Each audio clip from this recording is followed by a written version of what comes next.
शंभो महेश करुणामय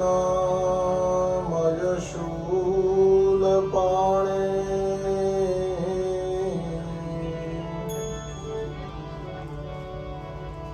गौरीपते पशुपते पशुपाशनाश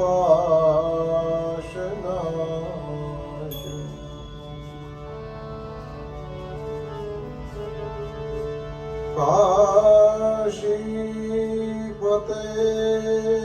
करुणया जगदेतदेक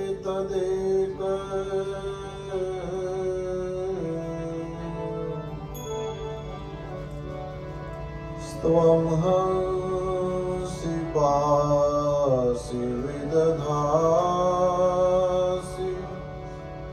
महेश्वरोऽसि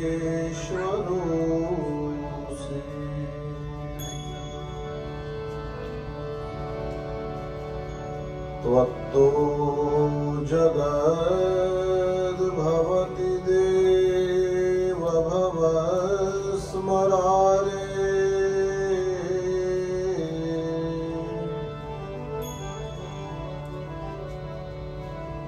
त्वय्येव तिष्ठति जगन्मृडविश्वनाथ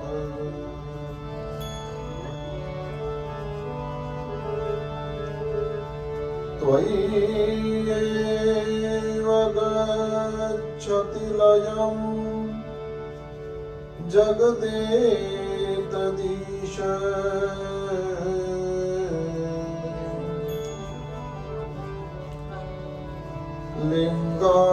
लिंगात्मके हरचराचर विश्वरूपे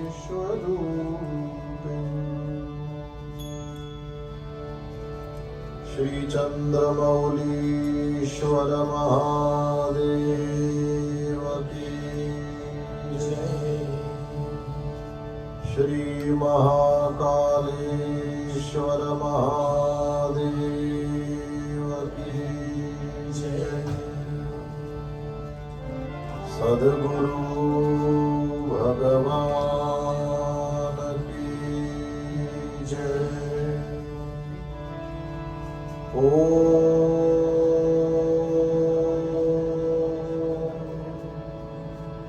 नमः पार्वती पतये हर हर महादेव।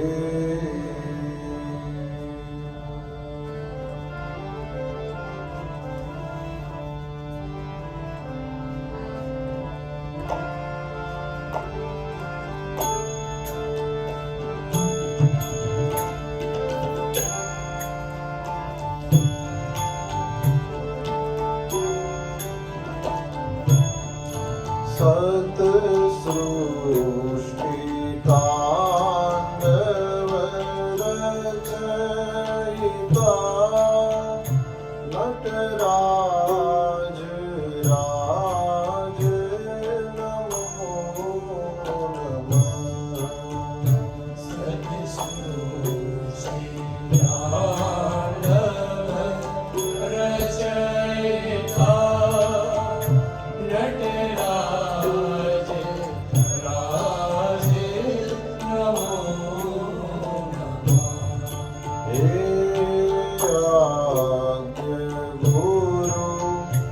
शंकर पिता नटराज राज नमो नमः। गुरु शंकर पिता नटराज राज नमो नमः।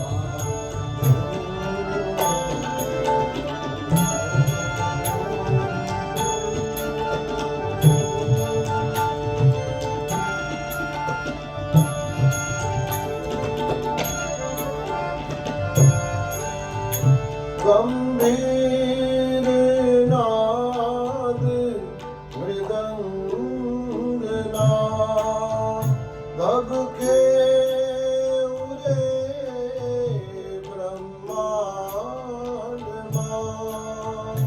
गंभीर नाद मृदंगना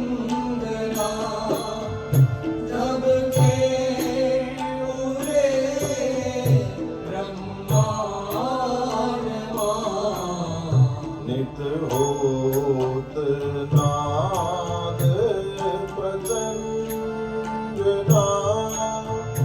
नटराज राज नमो नमः नित्य होत नाद प्रचंडना नटराज राज नमो नमः सत सृष्टितांडव रचयिता नटराज राज नमो नमः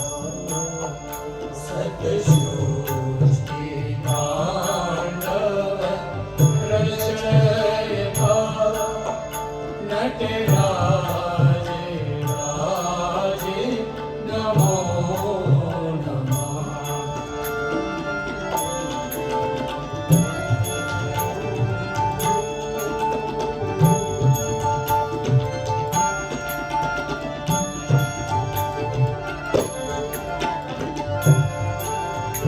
तव शक्ति मांगे स्थिता हे चंद्रिका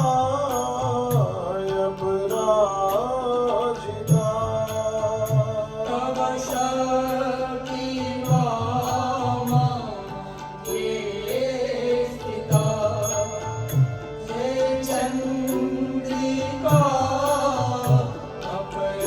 अपराजिता चौवेद गाये संहिता नटराज राज नमो नमः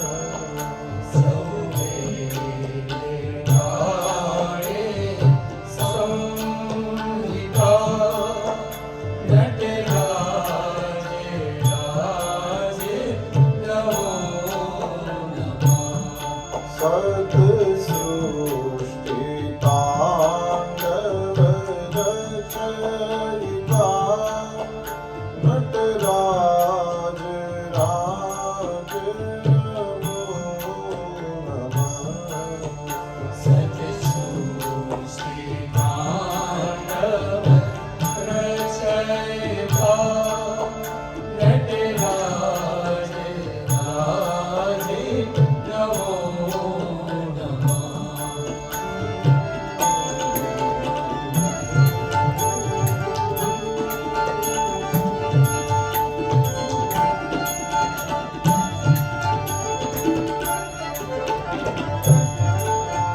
सिर ज्ञान गंगा चंद्रमा चित ब्रह्म ज्योति ललाटमा सिर ज्ञान गंगा चंद्रमा सिर ब्रह्म ज्योति ललाटमा विषनाग माला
सर्वभूतेष्वधिष्ठारमीश्वरम् व्यापकं सर्वलोकानां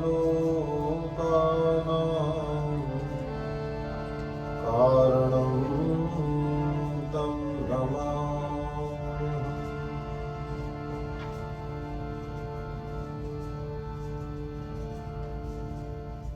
मंगल निधान आनंद कंद परम ब्रह्म परमात्मा भगवान महादेव के पावन चरणों में, नटराज के पावन चरणों में कोटिशः प्रणाम करते हुए आज इस रुद्राष्टक के तीसरे दिन हम आगे वाले श्लोकों को देखने की चेष्टा करें। उज्जैन के उस शिव मंदिर में काकभुशुंडी को शाप हुआ और उनके गुरुदेव भगवान उसका पक्ष लेते हैं और भगवान महादेव की स्तुति करते हुए अपने शिष्य को क्षमा कराना चाहते हैं और वह दिव्य स्तुति ही रुद्राष्टक बन गई। रुद्र शब्द का एक अर्थ शास्त्रों में यह भी दिया है, रुद्र कहते हैं दुख को, और उसको जो भगा देते हैं वे हैं रुद्र। रुद्र दुखम द्रावयति, जिसको देख के दुख भाग जाता है। क्योंकि जिनसे सामान्यतया लोग भागते हैं, ऐसी जहर जैसी हर वस्तु को ये अपनाते हैं।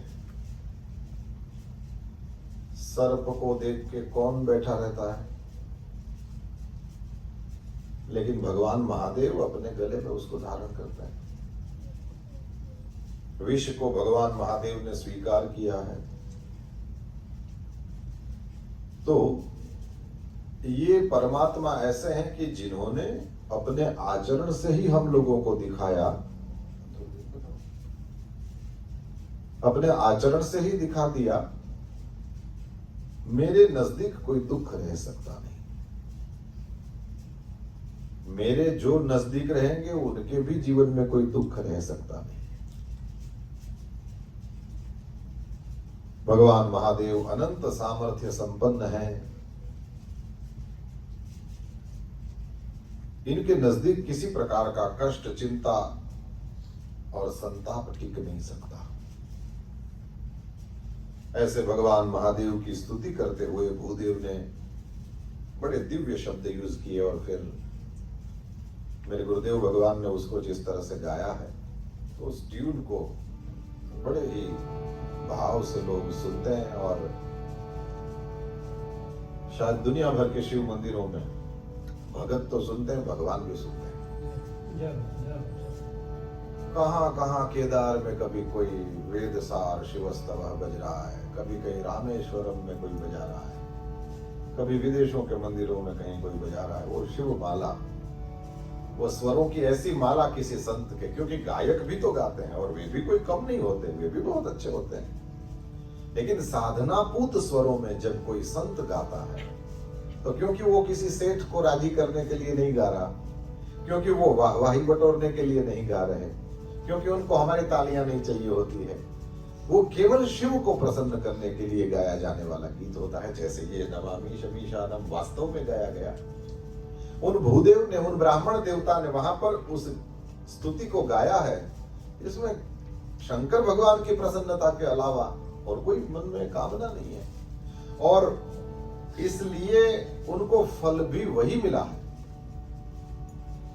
जो भी पाठ करेंगे, अंत में क्या लिखा, तेषाम शंभु प्रसीदति। यदि रुद्राष्टकम का तुम पाठ करोगे तो तुम पर भी भगवान महादेव प्रसन्न हो जाएंगे। तो शंभु की प्रसन्नता के अलावा कोई हेतु नहीं है।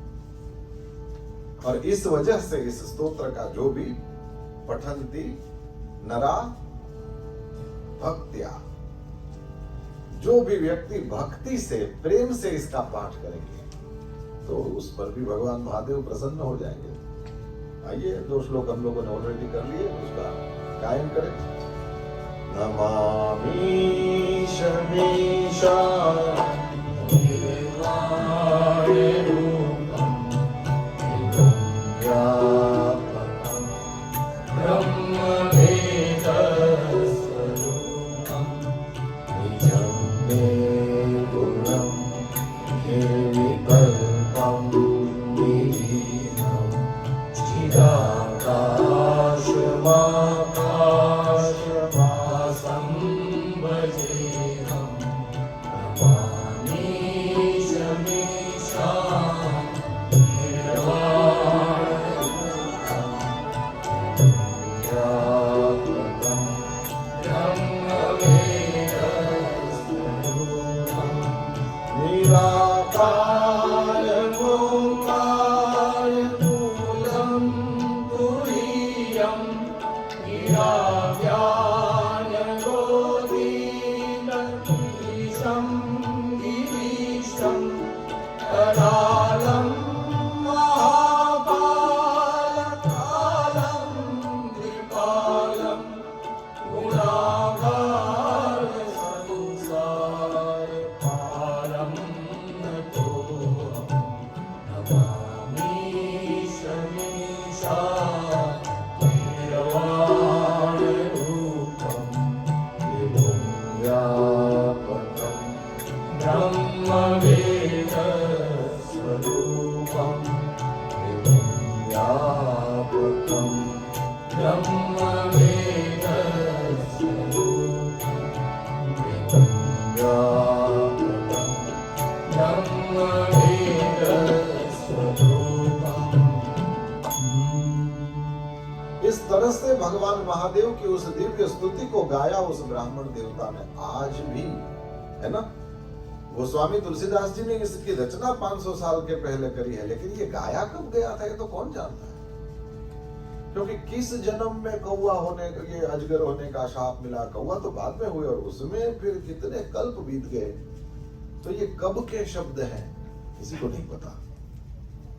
लेकिन वही वो जहां से आता है वहां जाता है। तो क्योंकि ये केम फ्रॉम डायरेक्ट हार्ट, इसलिए आज भी हम यदि उसका संतों के मुख से जिस भी ट्यून में आपको अच्छा लगे, और ट्यून में भी मिलते हैं, ये है भुजंग प्रयात नाम के छंद में। वो सर्प होने का शाप मिला था तो फिर भुजंग सर्प को ही कहते हैं। वैसा ही छंद यूज किया है कि उसमें सर्प का शब्द आता है, भुजंग प्रयात। 2 श्लोक हमने देख लिए, आज तीसरे श्लोक की ओर जाना है हमको। इसमें भगवान महादेव के स्वरूप का वर्णन है। महादेव जी दिखते कैसे हैं? जटा मुकुट सुर सरित सिर, लोचन नलिन विशाल,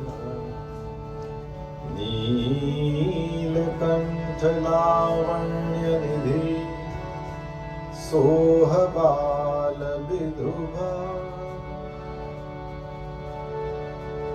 जटा मुकुट सुर सरित सिर, लोचन नलिन विशाल।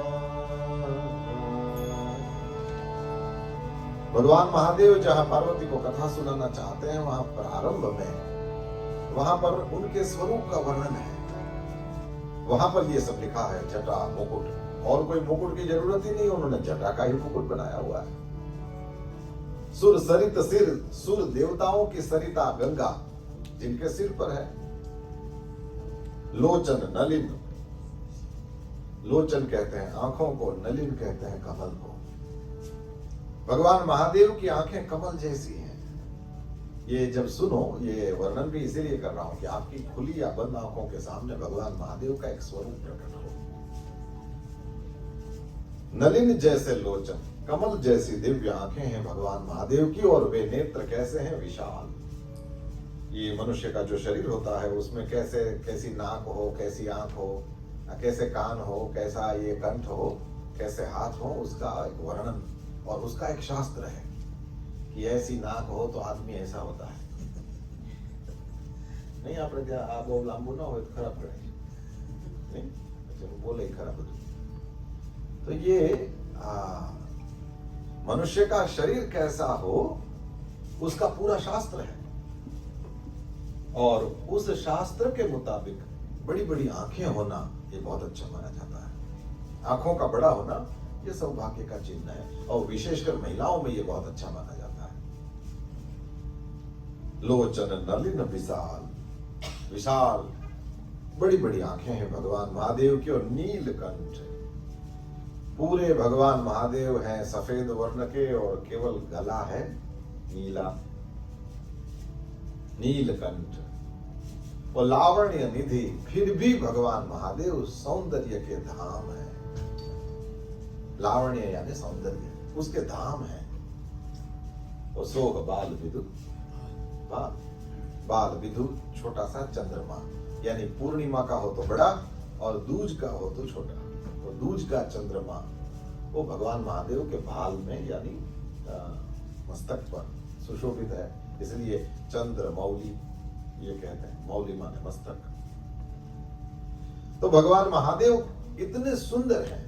गोस्वामी तुलसीदास जी ने जहां पर वे राम कथा प्रारंभ करना चाहते हैं वहां पर उनका स्वरूप का वर्णन किया है। बैठे सो है कामधेनु कैसे, धरे शरीर शांत रस जैसे। बैठे सो है कामधेनु कैसे, धरे शरीर शांत रस जैसे।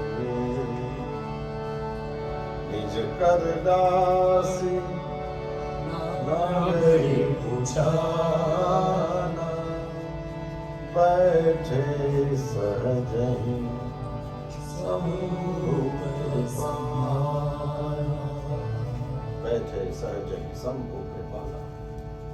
परमात्मा भगवान महादेव अपने हाथ से अपना मृग चर्म बिछा करके सहज ही कृपालु शंभु बैठे। और बैठे थे तो कैसे लग रहे थे? बोले धरे शरीर शांत रस जैसे। शांत रस है और उसने जैसे मूर्तिमान शरीर धारण कर लिया हो ऐसे लग रहे थे। भगवान महादेव अद्भुत दिव्य देह है उनकी और वे बैठे हैं, सुंदर लग रहे हैं। आज हम जिन दो श्लोकों को देखने वाले हैं उसमें भी भगवान महादेव के देह का, उनके स्वरूप का, वे दिखते कैसे हैं इसका वर्णन है। और ये शास्त्रों में बार बार आपको मिलता है, कैसे दिखते हैं उसका वर्णन बार बार। क्यों? जब भी पाठक उसका पाठ करेगा, जब भी चिंतक उसका चिंतन करेगा, जब भी गाने वाला उन शब्दों को गाएगा तो उनके सामने उस देवता का दिव्य विग्रह आएगा। और you are where your mind is. आप वहां नहीं होते हैं जहां आपका तन होता है, आप वहां होते हैं जहां आपका मन होता है। और इसलिए भगवान की सुंदर मूर्तियां, ये इतनी सुंदर मूर्तियों को रखने की जरूरत क्या है? बोले यदि सुंदर नहीं होंगे तो हमारी आंखें वहां नहीं लगेंगी, और एक बार आंख चिपक गई तो फिर पुजारी लोग इतना सुंदर से सजाते हैं, ठाकुर जी को इतना बढ़िया से वो सब करते हैं कि आपकी आंखें वहां लगी रहें। और जिनका जो इष्ट देव होगा उसकी आंखें वहां लगी रहेंगी, और आपकी आंखें लगेंगी वहां तो फिर आपका मन जाएगा और आप वहीं हो जहां आपका मन है। भगवान का स्वरूप इतना सुंदर इसलिए बनाए, और इसलिए आपके घर में भी एक भगवान की यदि कहीं फोटो लगी हो तो ये ध्यान रखना चाहिए कि आंखें चिपक जाए, इतनी बढ़िया होनी चाहिए। आपको उनको देखते ही रहे आप, इतने सुंदर भगवान होने चाहिए, क्योंकि फिर वही होगी आपका मन और वही हो गया आप। सांदीपनी में हमारे यहाँ कभी कोई संत पधारे थे, आपने इतना अच्छा कहा कि मन को नित्य भगवान में रखना हो तो घड़ी का सहारा लो। बोले इसमें घड़ी क्या काम करती है? भगवान में मन लगाना है, घड़ी तो ये दिखाती कितना बजा है ना? इसमें घड़ी की मदद लो, ये क्लॉक विल हेल्प यू। भगवान में मन लगाने में घड़ी मदद करेगी। कैसे करेगी भाई? बोले जैसे अभी यहाँ 6:30 बजा है, तो मन में यदि टाइम हो तो मन में ऐसे सोचो, शाम को 6:30 तो रोज गोकुल में बजते ही होंगे। घड़ी नहीं हो क्या लेना देना, टाइम तो आता होगा ना। ये उस समय ठाकुर जी क्या करते होंगे? और देखो तुम कहां हो। अयोध्या के राजमहल में रोज शाम को 6:30 बजे राम जी क्या करते होंगे? असल थोड़ी रामायण में लिखा होगा, अब आपके राम आपकी रामायण। अब आपका मन, आपका तन, सब कुछ भगवान को समर्पित। ये ऐसी छोटी छोटी चाबियां हैं कि आपको बड़ी काम लग सकती हैं। और नहीं, वो ऐसे कहते हैं just to kill the time. Time को हम कभी कील नहीं कर सकते, यही सबको कील कर देता है। इसको सफल या निष्फल किया जा सकता है ना? समय निष्फल भी हो सकता है और समय सफल भी हो सकता है। सफल कैसे होता है? बोले ऐसे होता है।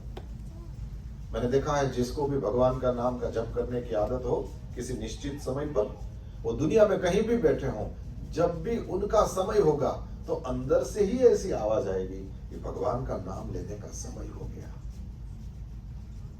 व्हीकल्स में, वो पब्लिक व्हीकल्स में जाने वाले लोगों को मैंने देखा है, उनका समय होते ही वे तुरंत यूं करने लगते हैं। वो न्यास व्यास किया अपना और तुरंत जब शुरू। क्यों? बोले उसका समय हो गया है।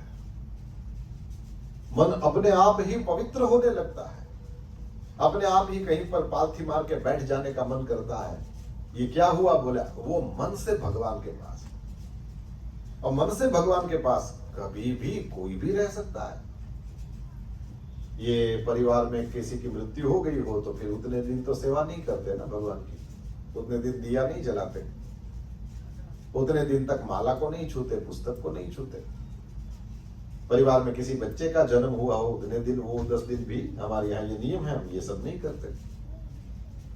तो लेकिन मन से वहां करने की कौन मनाही करता है? मन से तो तुम शरीर से पवित्र हो कि अपवित्र हो, मन से तो परमात्मा के पास बैठ ही सकते। तो हम वहां होते हैं जहां हमारा मन होता है। और भगवान का सुंदर श्री विग्रह बनाया ही इसलिए जाता है कि हमारा ध्यान वहां लग जाए, परमात्मा के देह में हमारा ध्यान लग जाए। अच्छा भाई, ये तो जब तक मंदिर में हो तब की स्टोरी है ना। या तो अपने घर में हो तो भगवान का सुंदर चित्र लगा है तो फिर वहां भगवान के मन में लगे। लेकिन जब बाहर हो, न घर में है न मंदिर में है, तब भगवान में मन कैसे लगे? तो बोले ये सुनो, इन शब्दों को सुनते ही नव कंज लोचन कंज मुख कर कंज पद कंजा, तुरंत ही श्री रामचंद्र कृपालु भज मन हरण भव भय दारुणम। आपके मन में राम आए बिना रहेंगे नहीं, है ना? जैसे ही श्री कृष्ण गोविंद हरे मुरारे हे नाथ नारायण वासुदेव, तुम मन से वहां पहुंच जाते हो। ये शब्द का फायदा है, ये ऋषि महर्षियों के शब्दों को बोलने का फायदा है। और उसके द्वारा प्राप्त क्या होता है? बोले आपको भगवान तक ले जाना है और उसमें ये सहायक बनता है। तो मैंने देखा कहाँ काम की जगह और कहाँ घर, तो कभी कभी तो आधे घंटे का ड्राइव, कभी कभी पौने घंटे का ड्राइव, कभी कभी 1 घंटा, कभी कभी 2-2 घंटा, 3-3 घंटे वाले को भी मैं जानता हूँ। और 1 सेकंड व्यर्थ नहीं जाता उनका। जैसे ही यहाँ गाड़ी में वो बटन दबा दिया स्टार्ट, और इधर भी वो उसका स्टार्ट हो जाता है। और शांतम शाश्वतम अप्रमेय मनगम निर्वाण शांति प्रदम ब्रह्मा शंभु फणीन्द्र सेव्य मनीषम वेदांत वेद्यम विभुम। सुंदरकांड शुरू हो जाता है उसका। वो काम की जगह आने से पहले सुंदरकांड पूरा हो जाता है।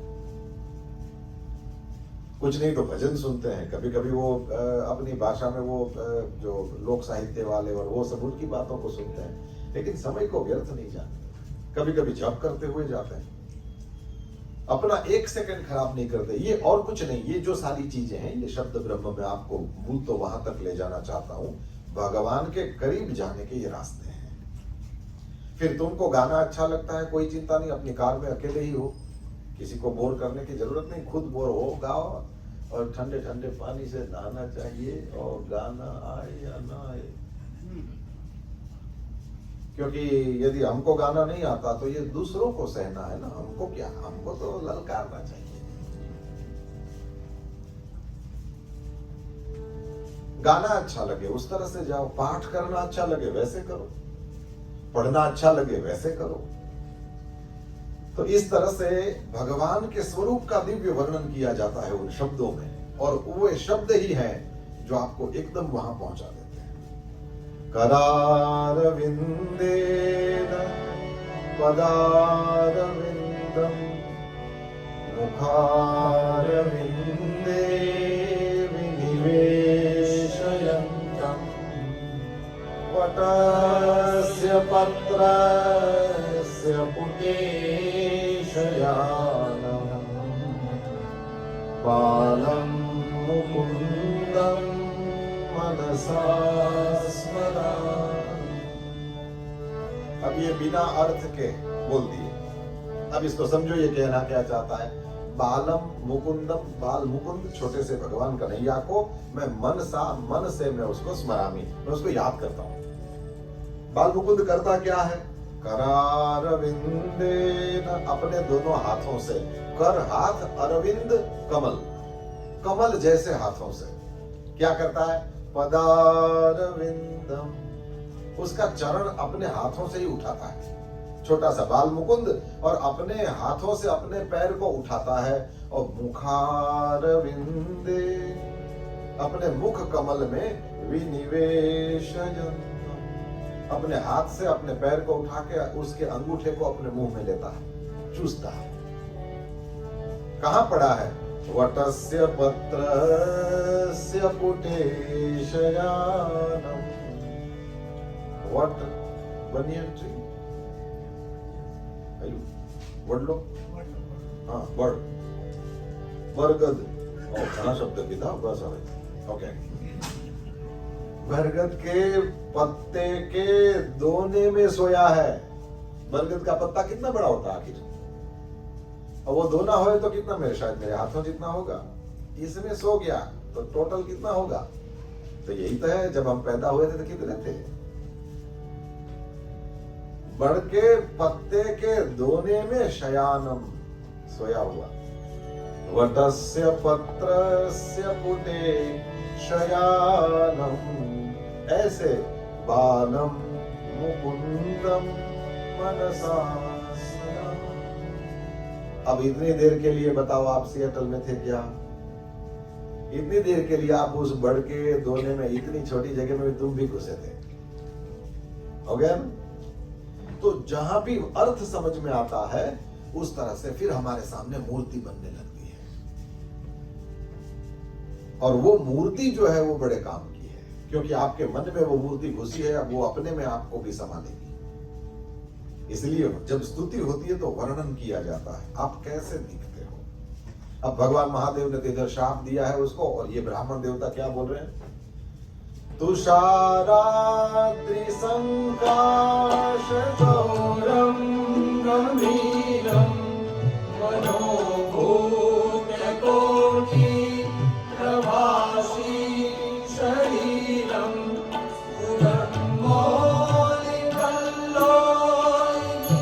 चारुगङ्गा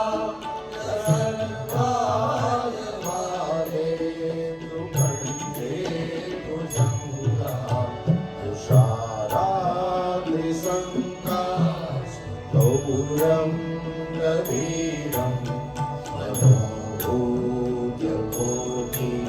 प्रभासी शरीरं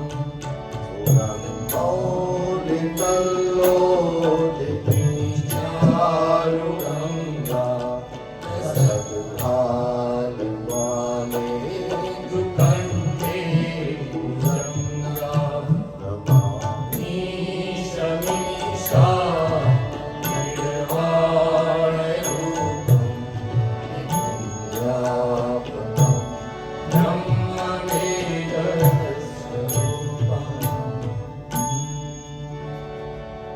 तुषार किसको कहते हैं? बर्फ को, आइस। ए अपना रेनियर पे है एकदम। मेरे को ये चित्र बड़ा बढ़िया, मैं पहली बार जब आया था तो मैं कहता मेरे लिए ये कैलाश, इसको देखता हूँ मेरे को कैलाश की याद आती है। इसीलिए ये रुद्राष्टक ही हो रहा है। कैलाश पर जाकर जब अवसर मिलेगा करेंगे, लेकिन पहले रेनियर की बात करते हैं। अब माउंट रेनियर न बोलो तो वादो नहीं, तो बोले आपको बोलू पड़े, ठीक। तुषार कहते हैं बर्फ को, और उसका अद्री, अद्री माने पहाड़, बर्फ का पहाड़। ये कौन है? बर्फ, बर्फ के पहाड़ तो बहुत सारे हैं, लेकिन यहां जब बर्फ का पहाड़ कहा जाए तो किसको कहेंगे? हिमालय को। हिमालया नहीं हो, हिमालय, योगा नहीं, योग, रामा नहीं, रामा એટલે a lady, રામ એટલે દશરથનો દીકરો, એમ કૃષ્ણ એટલે દ્રૌપદી, કૃષ્ણ એટલે જશોદાનો દીકરો। તો જો હારે રામા એમ કરશો તો તમે રામનું નામ નથી લેતા, અનલેસ કે તમારા મનમાં રામ હોય તો બોલવામાં ભૂલ થાય તેવા।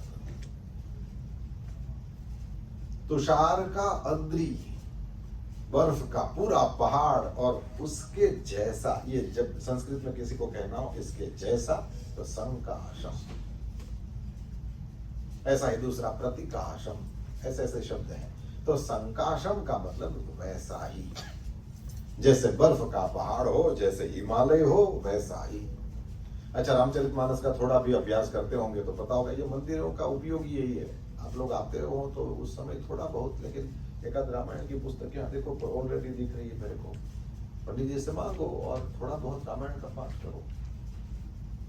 मैं तो आज कहीं किसी के घर में बैठा था तो मैंने तो बड़े ही सहृदयता से कहा कि यदि तुम सनातन धर्म को, वैदिक धर्म को समझना चाहते हो, स्टार्ट विथ रामचरितमानस। पढ़ना सरल, राम जी का नाम सरल, राम जी का काम सरल, राम जी की कथा सरल, और रामचरितमानस में से थ्रू हो। सबसे पहले प्रारंभ यहां से करो। लोग सीधा भगवत गीता उठाते हैं, आई हैव गीता, हमने की खबर तो। इसको समझना कोई आसान चीज नहीं है। ये तो अपने यहाँ सुप्रीम कोर्ट का काम करती है भगवत गीता। पहले रामायण में जाओ, फिर दूसरे दूसरे पुराणों को, महाभारत को देखो, श्रीमद् भागवत में जाओ, और धीरे धीरे करके फिर तुमको लगे कि ना मैंने सब देख लिया है, हमारी बात हो रही थी, सब देख लिया है लगे तो फिर भगवत गीता में प्रवेश होता है, नहीं तो शुरुआत से ही फंस जाओगे।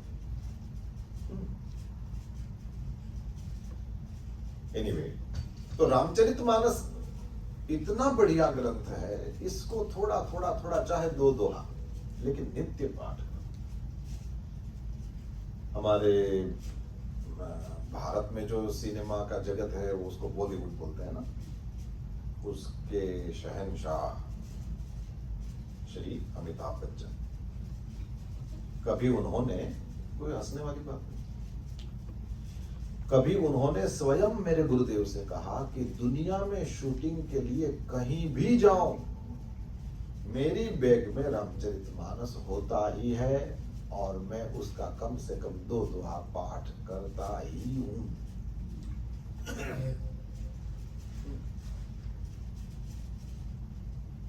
उत्तर प्रदेश से है, उनका शरीर प्रयाग से है, इसलिए स्वाभाविक रूप से रामचरितमानस का वहां बहुत ज्यादा प्रचार, और बच्चा बच्चा रामचरितमानस की चौपाइयों को जानता होगा। तो बचपन से जो संस्कार पड़े हैं, कहीं भी होते हैं, कहते हैं मेरे पास मानस जी होती ही है और मैं उसका पाठ करता ही।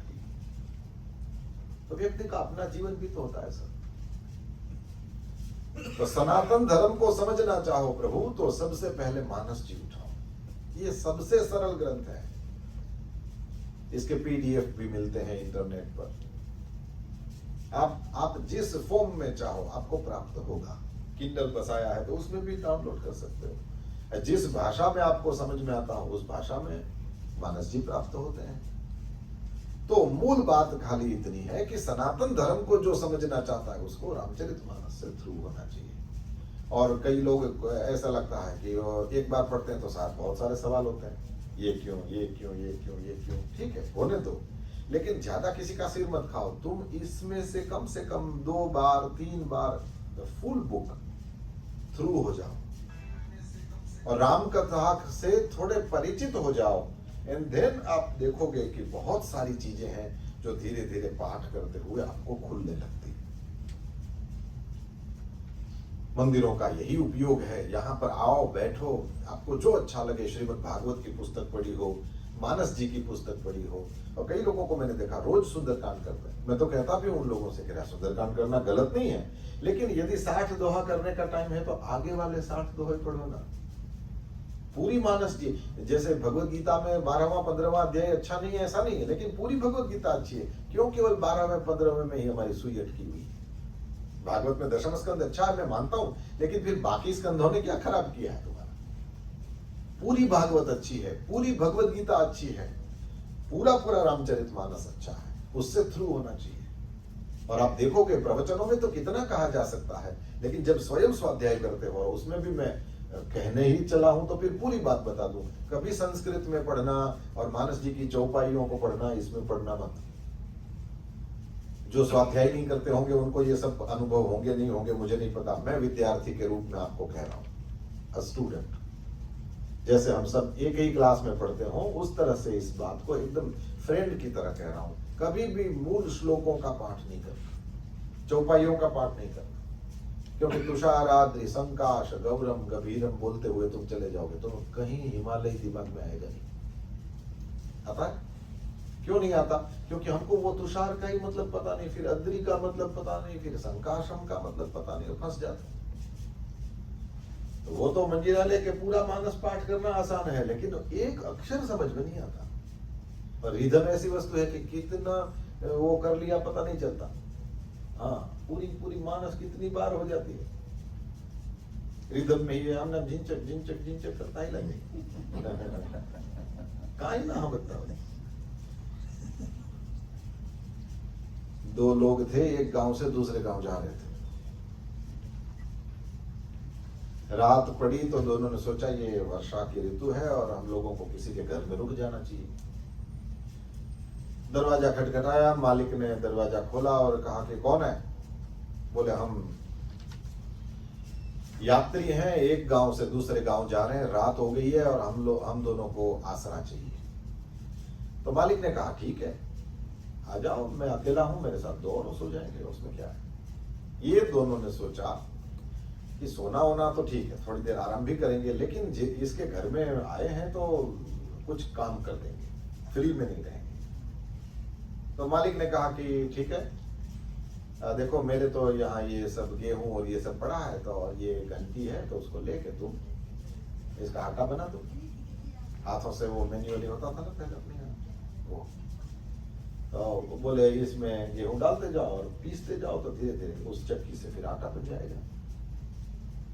अब मालिक तो सो गया और इन दोनों ने शुरू किया। अब वो उस जमाने में लाइट थोड़ी थी, तो वो तो अंधेरा ही था, तो इधर गेहूं रख दिया और दोनों फिर शुरू हो गए। आधी रात होने के बाद में एक ने दूसरे से पूछा, वो घुमाना शुरू, और एक ने दूसरे से पूछा कि कितना बाकी है अभी? तब वो दूसरा बोला कि तू गेहूं नहीं डाल रहा था?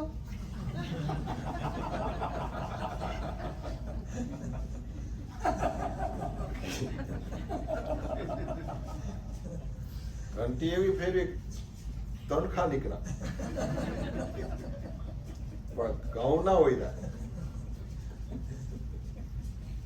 तो आटा तो नहीं बना, गौना वाला दो पार्ट होते हैं ना, सामने सामने पत्थर होते हैं, ये अर्धी अर्धी इंच ओछा ठीक है।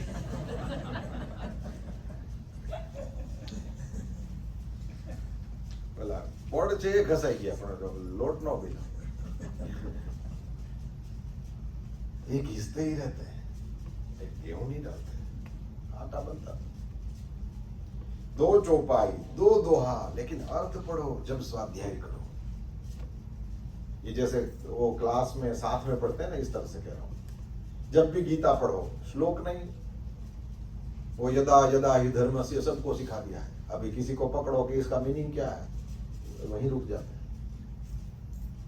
जरा सा 4 श्लोक क्यों नहीं आते हो, पहले आप अपने उसके मीनिंग समझो। तुषार का मतलब हुआ बर्फ, अद्रि का मतलब हुआ पहाड़, तुषाराद्रि हिमालय।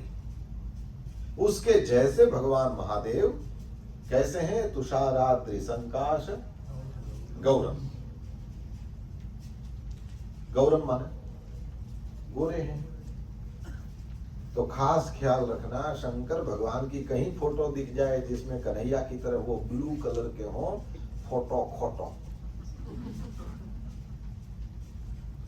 शंकर भगवान का कलर जो है वो व्हाइट, कर्पूर गौरम।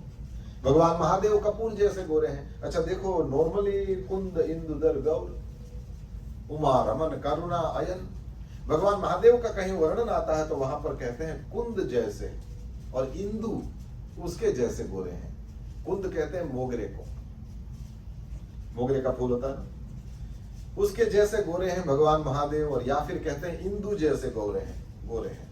इंदु क्या है? इंदु माने चंद्रमा, चंद्रमा जैसे गोरे हैं। तो इस बार यहाँ पर गोस्वामी तुलसीदास जी ने कुंद और इंदु की उपमा कई बार दिया है भगवान महादेव को। और यहाँ तक आते आते फिर तुषाराद्रि कह दिया, बर्फ का पहाड़ कह दिया। क्यों? मानस पीयूषकार ने लिखा है कि इसलिए कि मोगरे का फूल भी एकदम हमेशा देखो तो वैसा का वैसा नहीं होता।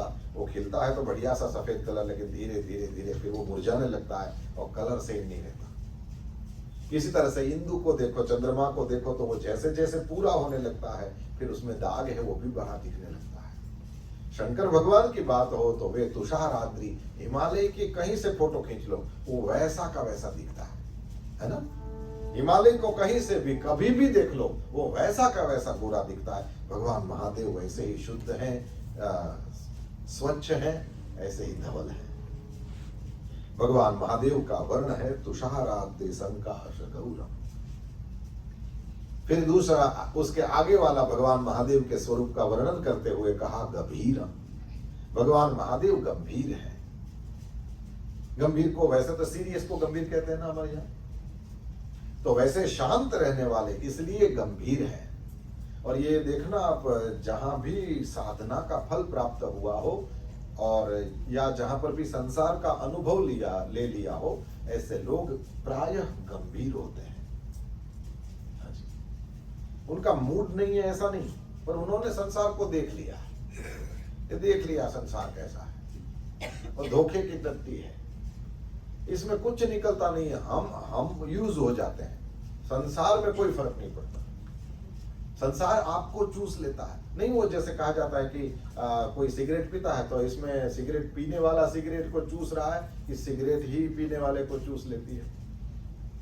तो जो रिजल्ट है उसमें तो दिखता ऐसे नॉर्मली कि सिगरेट पीने वाला है वो सिगरेट को चूस रहा है, लेकिन रिजल्ट में तो उल्टा दिखता है कि वो इतनी सी और ये इतना बड़ा, लेकिन इसको इसने चूस लिया। भोगा न भुगता वयमेव भुगता। भगवान आदि शंकराचार्य स्वामी ने कहा, भोगों को हम नहीं भोगते, भोग हमको भोग लेते हैं। इसलिए जिन्होंने भी साधना का अमृत प्राप्त किया हो या जिन्होंने भी संसार का वास्तविक स्वरूप देख लिया हो, वे शांत हो जाते हैं। इसलिए किसी भी बड़ी उम्र वालों को देखो, वो शांत होते हैं। ये नहीं समझना कि इनका मूड नहीं है, उदास बैठे, उदास नहीं होते हैं, शांत होते हैं। शांत और उदास सेम दिखते हैं। शंकर भगवान को कभी भी देखो इस तरह से समाधि लगाए हुए, लेकिन वो शांत है, वो मूड ऑफ नहीं है, गंभीर है। और दूसरा एक मतलब इसका गंभीर, उस ये गहराई को भी कहते हैं। भगवान महादेव की गहराई, ओ हो, तुम त्रिभुवन गुरु वेद बखाना और आन जीव पावन जाना। भगवान महादेव का क्या स्वरूप है कौन जान सकता है। गंभीर है। और एक अर्थ वो भी दिया है कि उनके निश्चय से उनको कोई बदल नहीं सकता। उन्होंने जो निर्णय कर लिया कि इसका ऐसा करना है, फिर उस निर्णय में कोई भी चेंज नहीं हो। नहीं तो नॉर्मली यमराज का काम मारने का है, लेकिन मार्कंडेय शरण में आ गए और शिवलिंग को चिपक गए। आपने फोटो देखी होगी तो आपने देखा होगा यमराज दूर भाग रहा है। क्यों? भगवान महादेव ने त्रिशूल उठा लिया। उनके निश्चय से उनको कोई बदल नहीं सकता। ये भगवान महादेव का स्वरूप है। तो बर्फ की पहाड़ जैसे गोरे गोरे भगवान महादेव गंभीर हैं। और गोस्वामी तुलसीदास जी ने लिखा, उनके शरीर में ये जो गोरे गोरे भगवान महादेव हैं तो कैसे लगते हैं? बोले मनोभूत कोटि प्रभा। मनोभूत, मन में पैदा होने वाला। मन में कौन पैदा होता है? मन में क्रोध पैदा होता है, मन में अहंकार पैदा होता है, मन में ईर्ष्या पैदा होती है, मन में मत्सर पैदा होता है, और मन में काम भी पैदा, मन में लोभ भी पैदा होता है। तो मनोभूत कोटि प्रभा, कोटि करोड़, करोड़ों मन में से पैदा होने वाले के जैसी प्रभा प्रकाश है जिनका। अब इसकी बात आएगी तो फिर वहां क्रोध की नहीं है चलेगी, है ना। क्रोध कोई सुंदर थोड़ी है, और ना ही ये लोभ सुंदर है, ना ही अहंकार मत्सर सुंदर है, ना ही ईर्ष्या सुंदर है। सुंदर कौन है? बोले जहां भी सुंदरता की बात आती है तो कहते हैं कामदेव है ना। भगवान महादेव कैसे हैं? बोले करोड़ों कामदेवों से भी सुंदर है। मनोभूत कोटि प्रभा, करोड़ों कामदेवों से भी सुंदर, यानी ये पुरुषों में, क्योंकि महादेव का शरीर पुरुष का दिखता है तो इसलिए कहते हैं कि पुरुषों में सबसे सुंदर कामदेव। और कामदेव से भी, कामदेव क्या, करोड़ कामदेव से भी प्रभा, सुंदर प्रकाश निकलता है, सुंदर स्वरूप है किनका? महादेव का। यदि शंकर भगवान आपके इष्ट देव हो तो आपके लिए ये शब्द बड़े काम के हैं। क्यों? बोले मेरे भगवान जैसा कोई नहीं। जैसे कल हमने जरा सा वो गणेश जी का उल्लेख किया था आपके सामने, और भगवान महादेव ने फिर अपने बच्चे को अपना वह दिव्य स्वरूप दिखाया भी। मनोभूत कोटि प्रभा, और शरीर नहीं, भगवान महादेव का शरीर कैसा है? श्री शरीर है ना। देह की शोभा उस करोड़ों कामदेवों की शोभा वाले भगवान महादेव का सुंदर शरीर है। तुषाराद्रिसंकाश गौरम गभीरम मनोभूत कोटि प्रभाश्री शरीरम। इतने सुंदर भगवान महादेव हैं तो फिर अब इस शोभा में और ज्यादा सुंदर, जैसे एक तो छोटा बच्चा सुंदर लगता है, अब उस छोटे बच्चे को जब तुम बढ़िया वाले कपड़े पहना देते हो तो और सुंदर लगता है। और इसीलिए उस सुंदरता से ही, इस वजह से उसको नजर न लग जाए तो क्या माँ क्या करती है? बोले उसको एक काला टीका कर देती है। क्यों? बोले आपका ध्यान काले टीके पर चला जाए, मेरा बच्चा सुंदर नहीं दिखे, और बार बार उसकी नजर उतारती है, ऐसा करती है। तो वो कपड़ों में, और ये सही है, हाँ, एक नूर आदमी हजार नूर कपड़ा, ऐसे बोलते हैं। और वास्तव में ये है, ये कपड़ों से ही बड़ा प्रभाव पड़ता है। नहीं, वो कहते हैं समुद्र मंथन हो रहा था तो उस समय फिर समुद्र के पास तो लक्ष्मी जी भी थी और जहर भी था, दोनों समुद्र से निकले ना। तो समुद्र ने कहा कि किसको क्या दूं? तो कहते हैं पीतांबर देखा कि हाँ इसके ड्रेस सेंस गजब की है, उसको लक्ष्मी दो। और दिगंबर देखा तो विषम समुद्र, जहर दे दिया। दिगंबर को, जिसने वो बढ़िया कपड़े नहीं पहने थे, उसको जहर मिला। तो ड्रेस सेंस का भी महत्व है। और कृष्ण भगवान जैसी ड्रेस, विष्णु भगवान जैसी ड्रेस सेंस, आप शुक्ला जी के फाइन फाइन कपड़ा पहने कहा प्रधानमंत्री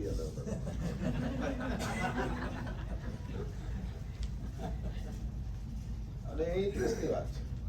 ઘણા લોકોને કપડા બહુ પડે। तो भगवान महादेव का क्या है कि ये ऑलरेडी तुषाराद्रि संकाश गौरम है, गभीरम है, सब है उनमें। अब और शोभा इनको प्राप्त हो गई। कैसे? बोले वो भगीरथ तपस्या कर रहा था और भगीरथ ने कहा मेरे चाचे सब मरे पड़े हैं महाराज, उसका उद्धार करो। तो गंगा सागर, ये ईस्ट इंडिया में है ना, एकदम अपना पूर्व वाला छोर, वहां पर गंगा सागर को मिलती है। उस स्थान में भगवान कपिल बैठे हैं। कपिल मुनि ने उस भगीरथ को कहा, वैसे तो अंशुमान और असमंजस को कहा था, तो ये असमंजस का बेटा अंशुमान कपिल मुनि को प्रसन्न करता है। अंशुमान को कहा कि यदि गंगा जी ऊपर से नीचे आए तो ही, और वो जल जो है वो तुम्हारे चाचाओं की राख पर उसके ऊपर से बह जाए तो फिर उन सबका मोक्ष हो सकता है। और गंगा कहाँ है? बोले वो तो स्वर्ग में है। तो वो अंशुमान तपस्या करता है। अंशुमान का शरीर शांत हो गया, गंगा जी नीचे नहीं आई। फिर अंशुमान का बेटा, उसका नाम दिलीप, उसने तपस्या करी और वो भी शांत हो गया, लेकिन गंगा जी नीचे नहीं आई। और फिर दिलीप का बेटा भगीरथ तप करता है। जब दिलीप के बेटे भगीरथ ने तपस्या करी तो वो जो 3 पीढ़ियों का तप मिला, उसके बाद फिर गंगा जी, जैसे ये शनिवार को हनुमान जी जाते हैं तो फिर वहां वो नारियल फोड़ते हैं ना, तो एक बार तुम ये इस तरह से करो, नारियल नहीं फूटा, और दूसरी बार प्रयत्न किया नहीं फूटा, लेकिन तीसरी बार फूटा, तो क्या केवल तीसरे ने फोड़ा? नहीं, पहले वाले दो हैं उनका वो कोई व्यर्थ नहीं गए हैं, उनकी जो उसने उस नारियल को अंदर से हिला दिया था, उसकी स्किन को एकदम वो कमजोर कर दिया था, फिर तीसरे को यश मिला। उस तरह से अंशुमान और दिलीप की तपस्या कोई व्यर्थ नहीं गई थी, लेकिन तीनों तपस्या मिल गई तो फिर गंगा नीचे आई। अच्छा, गंगा प्रसन्न हुई भगीरथ के ऊपर और भगीरथ को कहती है कि भाई मैं दो कारण से पृथ्वी पर नहीं आऊंगी। भगीरथ ने कहा मां बताओ क्या कारण है? बोले पहला कारण यह है कि सारे लोग सब पापी आएंगे, मेरे में स्नान करेंगे, तो वो फिर सब लोगों का पाप तो मैं ले लूंगी, मेरा पाप कहाँ में है ना? आपके घर से तो वो लोग कचरा ले जाएंगे, फिर उसको भी तो कहीं डंप करना पड़ेगा ना, फिर अपने में भर के थोड़ी बैठ रहते हैं। तो ये सारे पापी मुझ में नहाएंगे, वो पाप मैं कहाँ फेंकूं ये बताऊं। और दूसरा ये कि ऊपर से मैं नीचे आऊंगी तो कोपी धारयिता वेगम पतंत्या में महितले, मैं ऊपर से महितल पृथ्वी पर गिरूंगी तो कोई मेरे वेग को धारण करने वाला होना चाहिए। अन्यथा बोले अन्यथा भूतलम विद्वा नृपयास्य रसातल, अन्यथा इस पृथ्वी को भेद करके मैं रसातल में चली जाऊंगी, फिर वापस नहीं आऊंगी। तो भगीरथ ने कहा मां तुम्हारे दोनों ही प्रश्नों का जवाब मेरे पास है, बताओ क्या है? बोले यदि तुम में पापी नहाएंगे तो साधु संत भी तो नहाएंगे, सती जति भी तो नहाएंगे, तो उनके हृदय में परमात्मा होते हैं, इसलिए वे जब स्नान करेंगे तुम में, वो पापी स्नान करेंगे तो सारा पाप उनमें, लेकिन जैसे ही साधु संत स्नान करेंगे, सन्यासी महात्मा सती जति स्नान करेंगे तो वो सारा पाप वो ले लेंगे। क्यों? बोले उनके हृदय में भगवान श्री हरि विराजमान है और उनको पाप लग नहीं सकता। तो पाप वाला तो वो तो ठीक है, तुमको फिर शुद्ध कर दिया जाएगा। और रही बात उस वेग को धारण करने की, तो धारयिष्यति ते वेगम रुद्रस्त्वात्मा शरीरिणाम, रुद्र जो है वो तुम्हारे वेग को धारण करेंगे। तो फिर कहते हैं गंगा जी ऊपर से नीचे गिरी और भगवान महादेव को प्रसन्न किया भगीरथ ने, और कहा कि ये बहुत बड़ा पानी का फोर्स आने वाला है और इसको आप धारण करो। तो भोले बाबा ने कहा आने दो। तो देखा कि थोड़ी गंगा में थोड़ा अभिमान आ गया है, तो भगवान महादेव ने क्या किया पता है? कहते हैं जटा की एक ही लट खोली और पूरी गंगा अंदर। तो भगीरथ ने कहा अब इसको छोड़ दीजिए। बोले नहीं, बड़ी अभिमान कर दिया, रहने तो उसमें।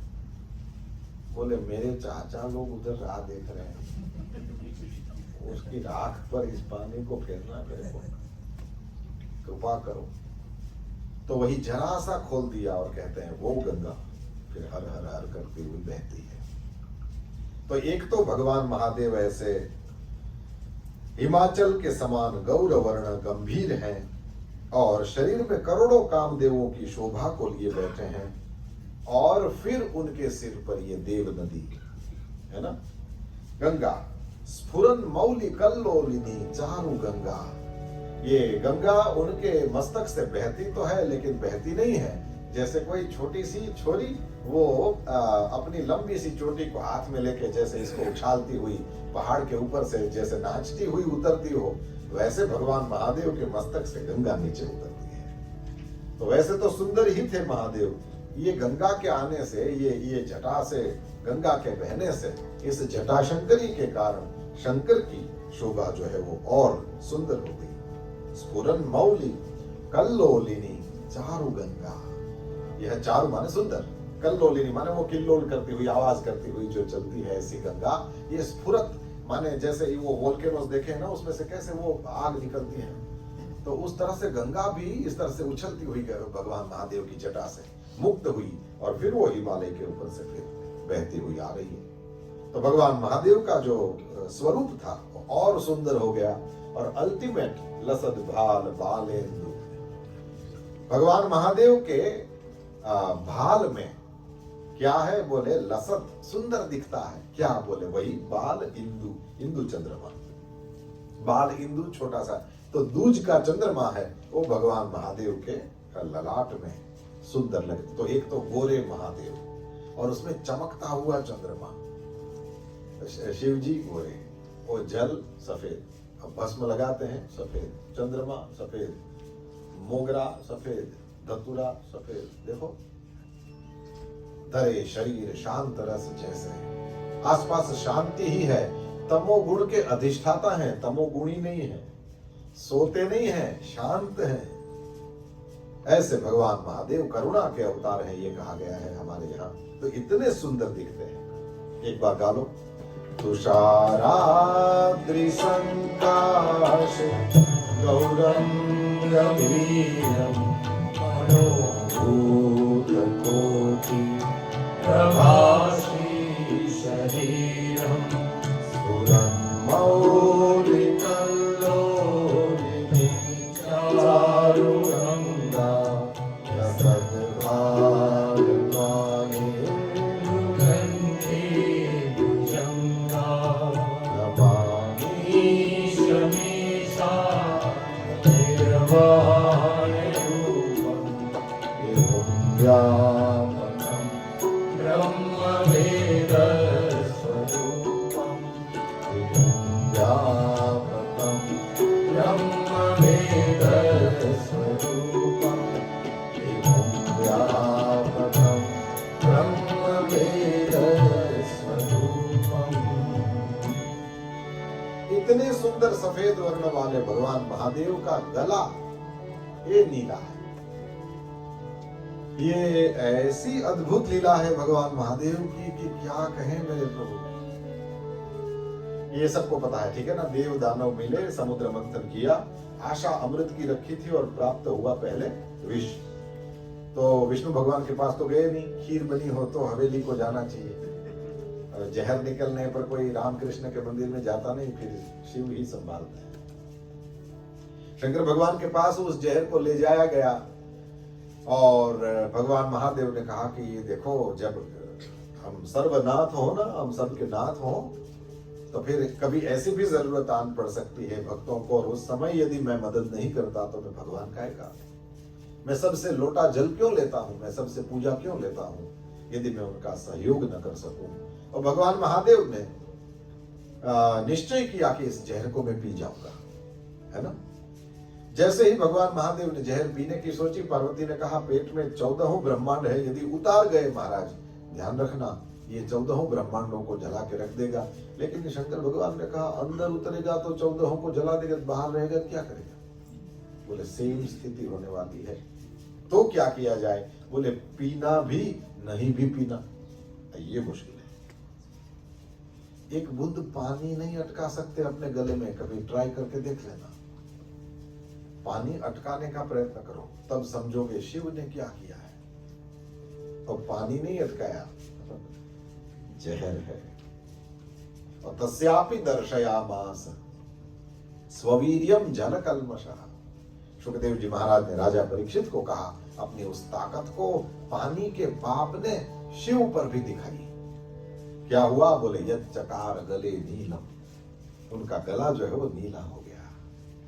लेकिन तच्च साधो हो विभूषणम, भगवान महादेव ने जहर पी लिया। आप जानते हो उसके बाद में फिर और रत्न निकलने लगे थे समुद्र से, और फिर उसमें जब वो अमृत निकला तो फिर वो दैत्यों ने छीन लिया था। मोहिनी भगवान प्रकट हुए थे और फिर देवताओं दैत्यों को एक एक लाइन में बिठाया था, और वो देवताओं की लाइन में राहु बीच में आ गया और उसने पी लिया। और सूर्य चंद्र ने इशारा करके दिखा दिया कि महाराज इस तो राक्षस को आपने अमृत पिला दिया। फिर भगवान ने वो मोहिनी वाला रूप छोड़ दिया और चक्र छोड़ करके उसका मस्तक काट दिया। तो यहां तक अमृत उतरा था, तो इतना ही अमर हुआ।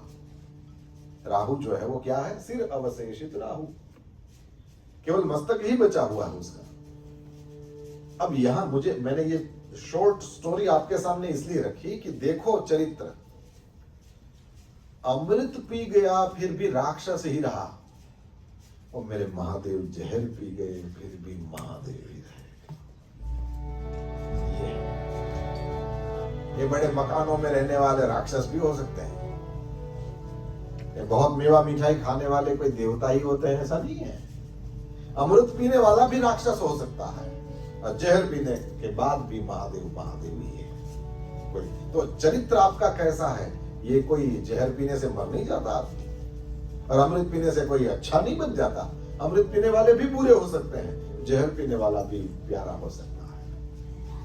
भगवान महादेव ने वो जहर पी लिया, तो उस पानी के पाप ने, उस जल कलमश ने भगवान महादेव के गले पर भी अपना असर दिखाया, और फिर भी हम उसकी पूजा करें। अब देखो ये एकदम सफेद जिसका शरीर हो, एकदम सफेद, और उसका उतना पार्ट ब्लू हो जाए, जहर वाला, डार्क ग्रीन, और ये सारे कलर मिले होते हैं ना जहर की, तो बात ही क्या करना। तो मुझे बताओ, ऐसा भगवान सुंदर लगता है? ये तो कहते हैं बड़े सुंदर हैं, नहीं? नीलकंठ लावण्य निधि, केवल लावण्य वाले ही नहीं, लावण्य निधि। तो पूरा जो सफेद होगा उसको यदि ऐसा दाग लग जाए, पूरा उसका गला जो है इतना ये काले जैसा हो जाए, तो क्या अच्छा लगता है? बताओ।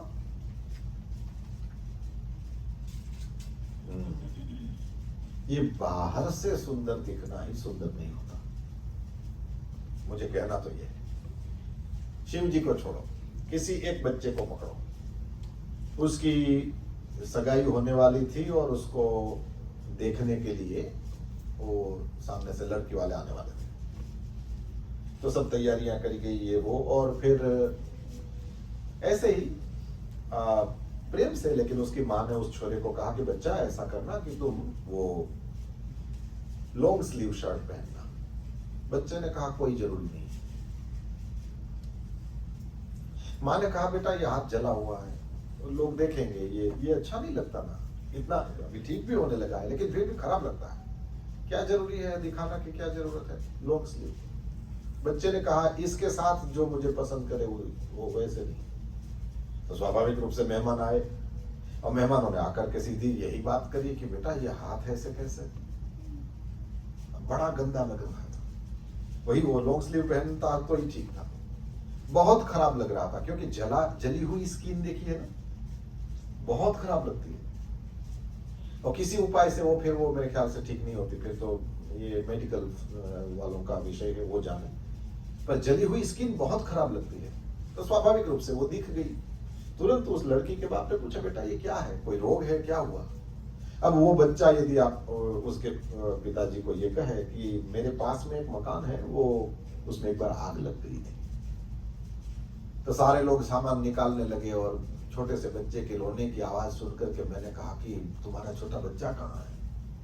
और उसकी माँ एकदम रोने लगी कि मेरा बच्चा तो अंदर रह गया, सामान बचाने में बच्चा ही छूट गया। तो फिर मैंने सोचा कि यदि ऐसा है तो भगवान की कृपा अच्छा काम करने वालों के साथ रहती है, मैं प्रयत्न करता हूं।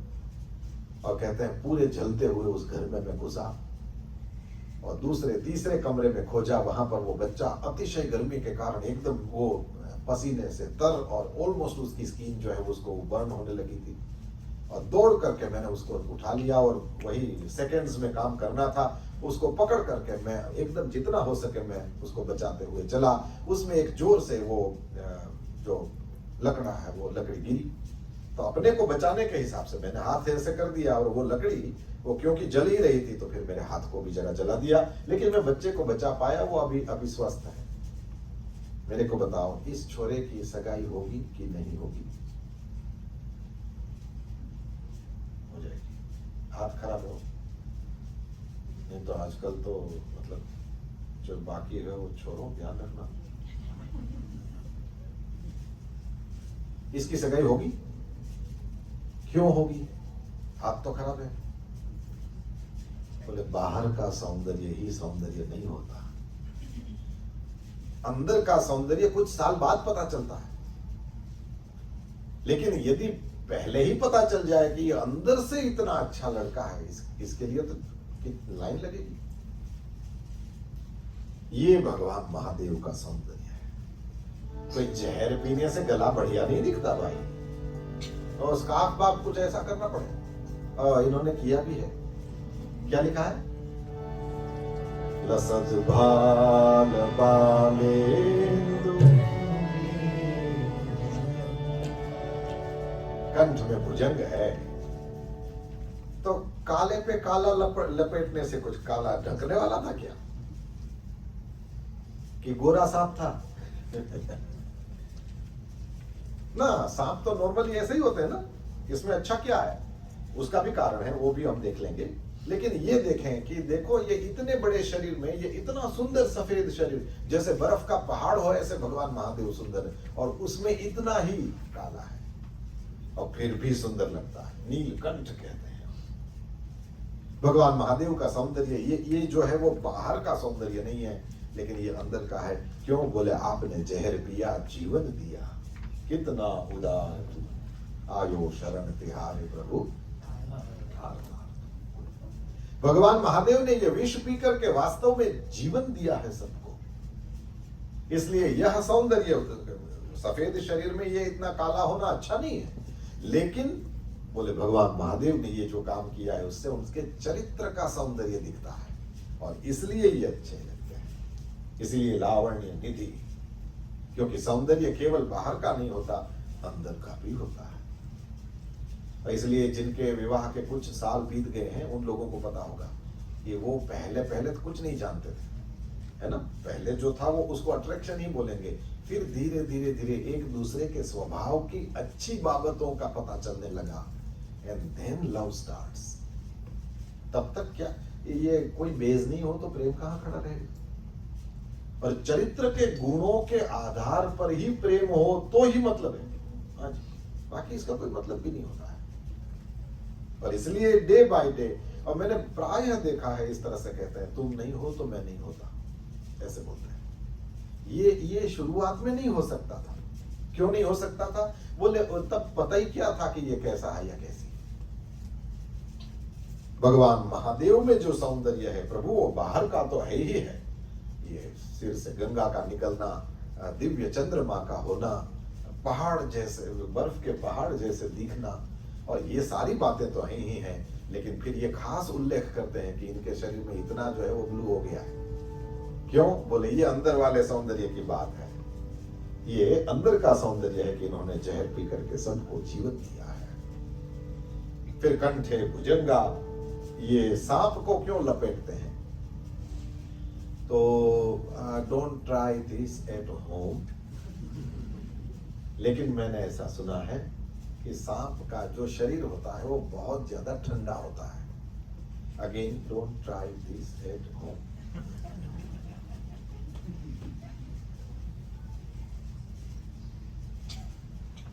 कहीं से निकल भी जाए तो वो रुद्राष्टक में सुना था, जरा छू तो इसको, ये मत करना। मैंने ऐसा सुना है कि सांप का शरीर बड़ा ठंडा होता है, और वो जहर की गर्मी को शांत करने के लिए भगवान महादेव वहां पर वो सांप को लपेटते हैं। और ये सारी चीजें, ये चाहे भस्म हो, चाहे जल को आप वो करते हैं, या बिल्व का वो है उसका आप प्रयोग करते हैं, ये सारी चीजें ठंडक देने वाली। और इसीलिए दुनिया के किसी शिवालय में जाकर देखना, एक विशेष प्रकार की ठंडक वहां होती ही है। वो जल अभी नहीं चढ़ाया हो फिर भी। हाँ, कंठे भुजंगा। तब ये तीसरा श्लोक पूरा हुआ। तुषाराग्नि संकाश गौरम, फिर गभीरम और मनोभूत कोटि प्रभा श्री शरीरम, और स्फुरन मौलि कल्लोलिनी चारु गंगा, और लसत भाल बालेंदु कंठे भुजंगा। ऐसे निराले भगवान महादेव की बाला भाई बहुत अच्छी स्तुति गाते हैं। मेरा महादेव निराला है। थोड़ा सा हम आज एक भजन सुने इनसे और फिर हम आगे बढ़ेंगे। भोलेनाथ से निराला कोई नहीं, भोलेनाथ से निराला कोई नहीं, भोलेनाथ से निराला कोई नहीं, भोलेनाथ से निराला कोई नहीं, यहाँ कोई नहीं, यहाँ कोई नहीं, यहाँ कोई नहीं, यहाँ कोई नहीं, ये गौरी नाथ से निराला कोई नहीं, भोलेनाथ से निराला कोई नहीं।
बोल महाकालेश्वर महादेव की।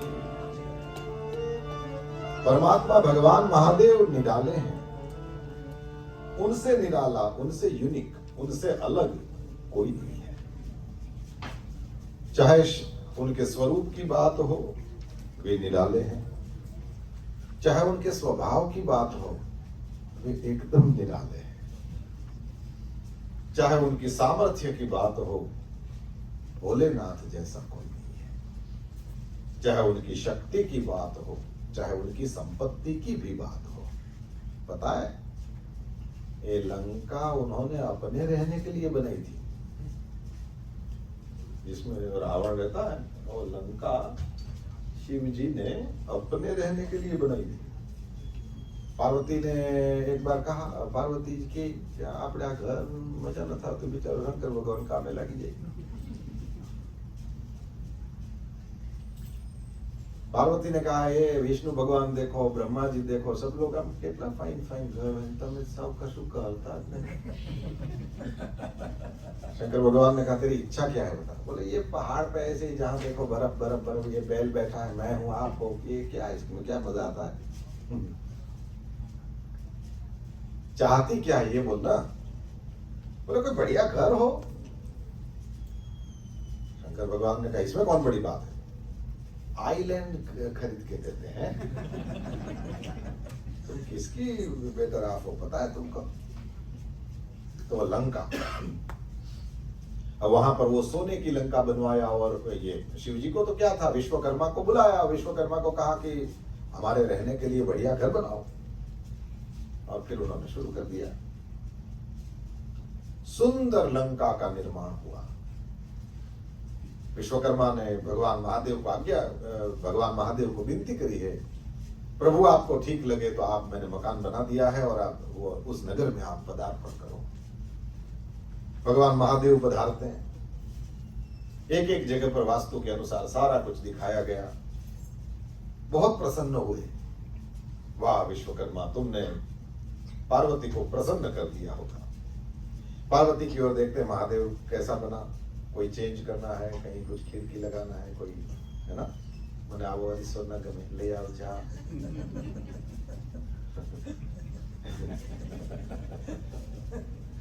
रिनोवेटेड घर में बायु रिनोवेटेड करावे, बरोबर नहीं आलो। अरे એના ધણીમાં કેટલું એડિટિંગ કરતા હોય છે નહીં, તમે કઈ ભાન જ નથી પડતું। एनीवे, पार्वती को कहा कैसे सब ठीक है, तो पार्वती ने कहा नहीं भली रचना बहुत सुंदर बनी है। तो शंकर भगवान ने कहा चलो फिर इसमें रहेंगे, पूजा करते हैं और फिर रह लेंगे।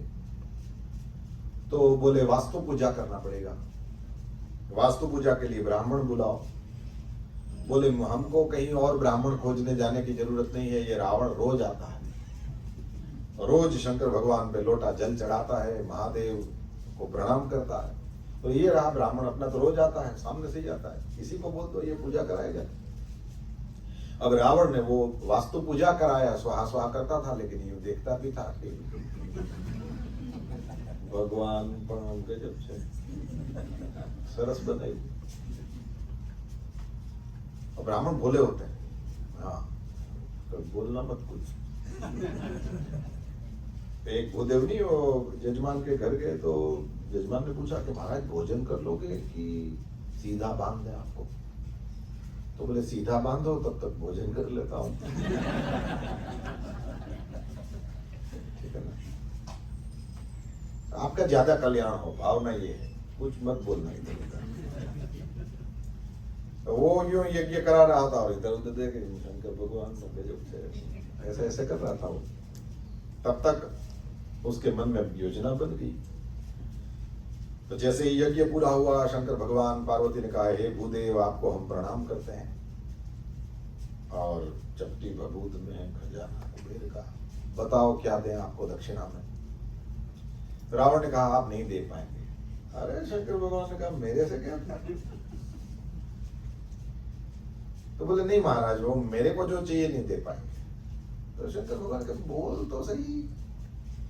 बोले जिसका मैंने अभी वास्तु कराया ये लंका ही दे दो। तो शंकर भगवान ने पार्वती की ओर देखकर कहा चलो हिमालय। जहां थे वहीं ठीक थे, अपने तो ये सब करते हैं तो भी ऐसे ही मिलते हैं। फिर अपना त्रिशूल उठा के और शिव भगवान ने अपने हिमालय की ओर लड़क लंका पे। तो उनकी संपत्ति, उनका सौंदर्य, उनका सामर्थ्य, उनका स्वरूप, उनकी समझ, त्रिभुवन गुरु कहा है मानस जी में। भगवान महादेव को त्रिभुवन गुरु कहा है, और उससे पहले भागवत में कहा है रुद्रम त्रिलोकैक गुरुम ननाम शिरसा मुनि। ये त्रिलोक के एकमात्र गुरु हैं। गुरु उसी को कहते हैं जो बड़ा हो, गुरु उसी को कहते हैं जो वजनदार हो, वो वजन चरित्र का है। गुरु उसी को कहेंगे जो हर प्रकार से प्रणाम करने योग्य हो, उसका हर डायमेंशन उसमें वो यूनिक हो, निराला। भगवान महादेव हर चीज में निराले हैं। उनके जैसा कोई हुआ नहीं, कोई होगा नहीं। परब्रह्म परमात्मा भगवान महादेव का वर्णन करते हुए भूदेव ने फिर आगे बात बढ़ाई कि ये स्वरूप कितना सुंदर है। तो दृष्टि गई तो वो बड़े बड़े कुंडलों की ओर गई जो चमक रहे थे। चलत कुंडलम सुनेत्रम विशालम प्रसन्नानयम नीलकंठम दयालम त्रिकालीशकर्माकरं मूढमालं प्रियं शङ्करं सर्वनाथं भजामि नमामि शमीशारूपं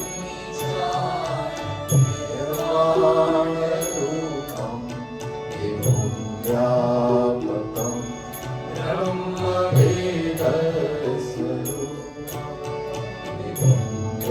विमुक्त्यापतं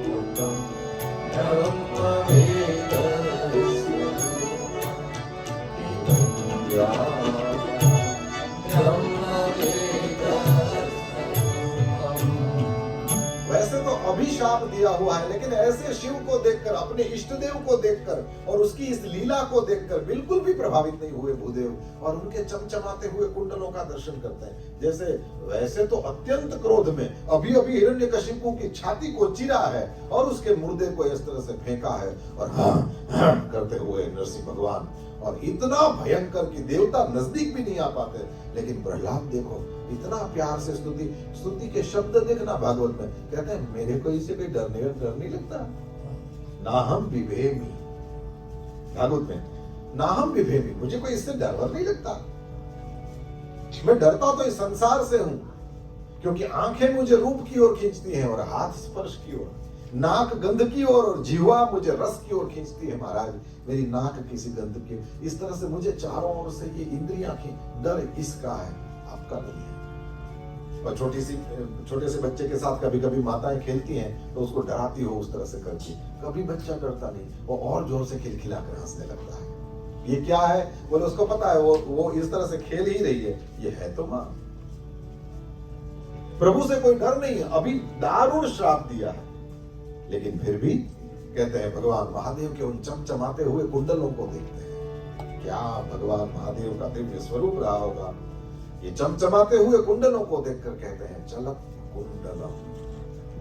प्रभु आपके कुंडल हिल रहे हैं, और वो हिलते हुए और फिर चमचमाते हुए, चमकते हुए सुंदर कुंडलों की शोभा है। चलत कुंडलम भ्रू, भगवान महादेव का दिव्य देह है, उसका ही दर्शन कराते हुए जैसे धनुष्य हो वैसे भगवान महादेव की भ्रमर। वगर आईब्रो कराई हुए पर याद किए हुए भगवान महादेव की धनुष्य जैसे दिव्य भ्रमर है। चलत कुंडलम भ्रू, और फिर सुनेत्र, ज्यादा से ज्यादा क्या कहते हैं, लोचन, आंखें ही तो कहते हैं, लेकिन शिव के नेत्र नहीं, कैसे सुनेत्र। भगवान महादेव की आंखें हैं, वे सुनेत्र हैं, वही लोचन नलिन विशाल। ये चलत कुंडलम भ्रू सुनेत्रम विशाल, नो लोचन नलिन विशाल। भगवान महादेव की जो आंखें हैं विशाल, बड़ी बड़ी आंखें हैं।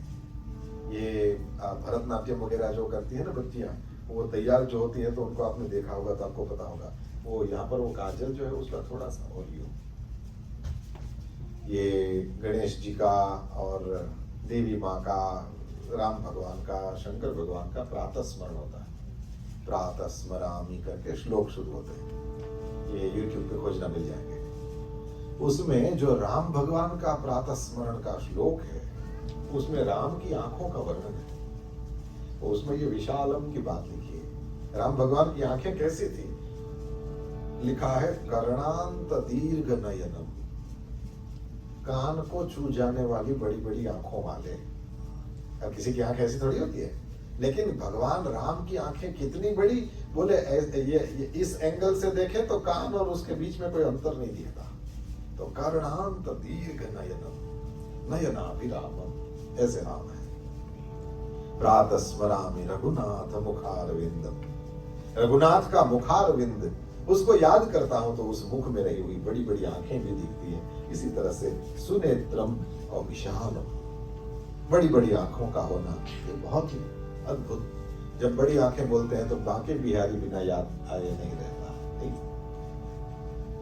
ये अमेरिका से ही हमारे यहाँ कोई एक बहन आती थी संदीपनी आश्रम में, तो वो जब अमेरिका से वहां पर आई तो उन दिनों में ये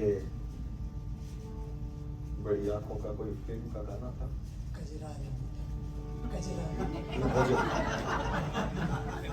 मेरे को याद आ गया तो काली नहीं मोटी बड़ी बड़ी तेरे मस्त मस्त दो हैं। हंस लो, बाद में बताता हूं। हंस लिया? ओके। अब वो अमेरिका से इंडिया आई, उसको नहीं पता था कि अभी ये तेरे मस्त मस्त दो नैन इंडिया में गाना खूब बज रहा है। तो दिल्ली उतरी और समझ गए होंगे कहां गई। दिल्ली उतर कर फिर सीधी वृंदावन, और वृंदावन बिहारी, अब वृंदावन में ये गाना सुना और जैसे ही बिहारी जी के मंदिर में और उसके मस्त मस्त दो नैन देख लिए, तो वो कहती है कि फिल्म का गाना मैंने वो पिक्चराइजेशन उसका देखा नहीं था, लेकिन ये शब्द बार बार मेरे कान में पड़ते थे और सीधी बिहारी जी के मंदिर में जाकर तो मुझे लगा अच्छा तेरी ही बात गा रहे। वो गाना किधर भी चल रहा हो, लेकिन भगत के मन में जब बात आती है तो बिहारी जी के मंदिर में खड़ा हुआ भगत क्या सोचता है, अच्छा तेरी बात कर रहे हैं। सुनेत्रम विशालम प्रसन्नाननम, ये भगवान महादेव का बहुत अच्छा विशेषण है। आनंद कहते हैं फेस को और प्रसन्न कहते हैं हैप्पी। शिव जी उनको काम क्या मिला है, सर्जन का तो मिला नहीं, पालन का भी मिला नहीं, उनको क्या करना है हमेशा बस वही तांडव करो और खत्म करो। काम उनको अच्छा लगे वैसा काम नहीं है, और वो तो सबसे लास्ट में होता है ना। तब तक क्या करो बोले, तब तक तुम पुनि राम राम दिन रात राम राम करो, बैठे रहो कुछ नहीं। लेकिन फिर भी शिव जी प्रसन्न है।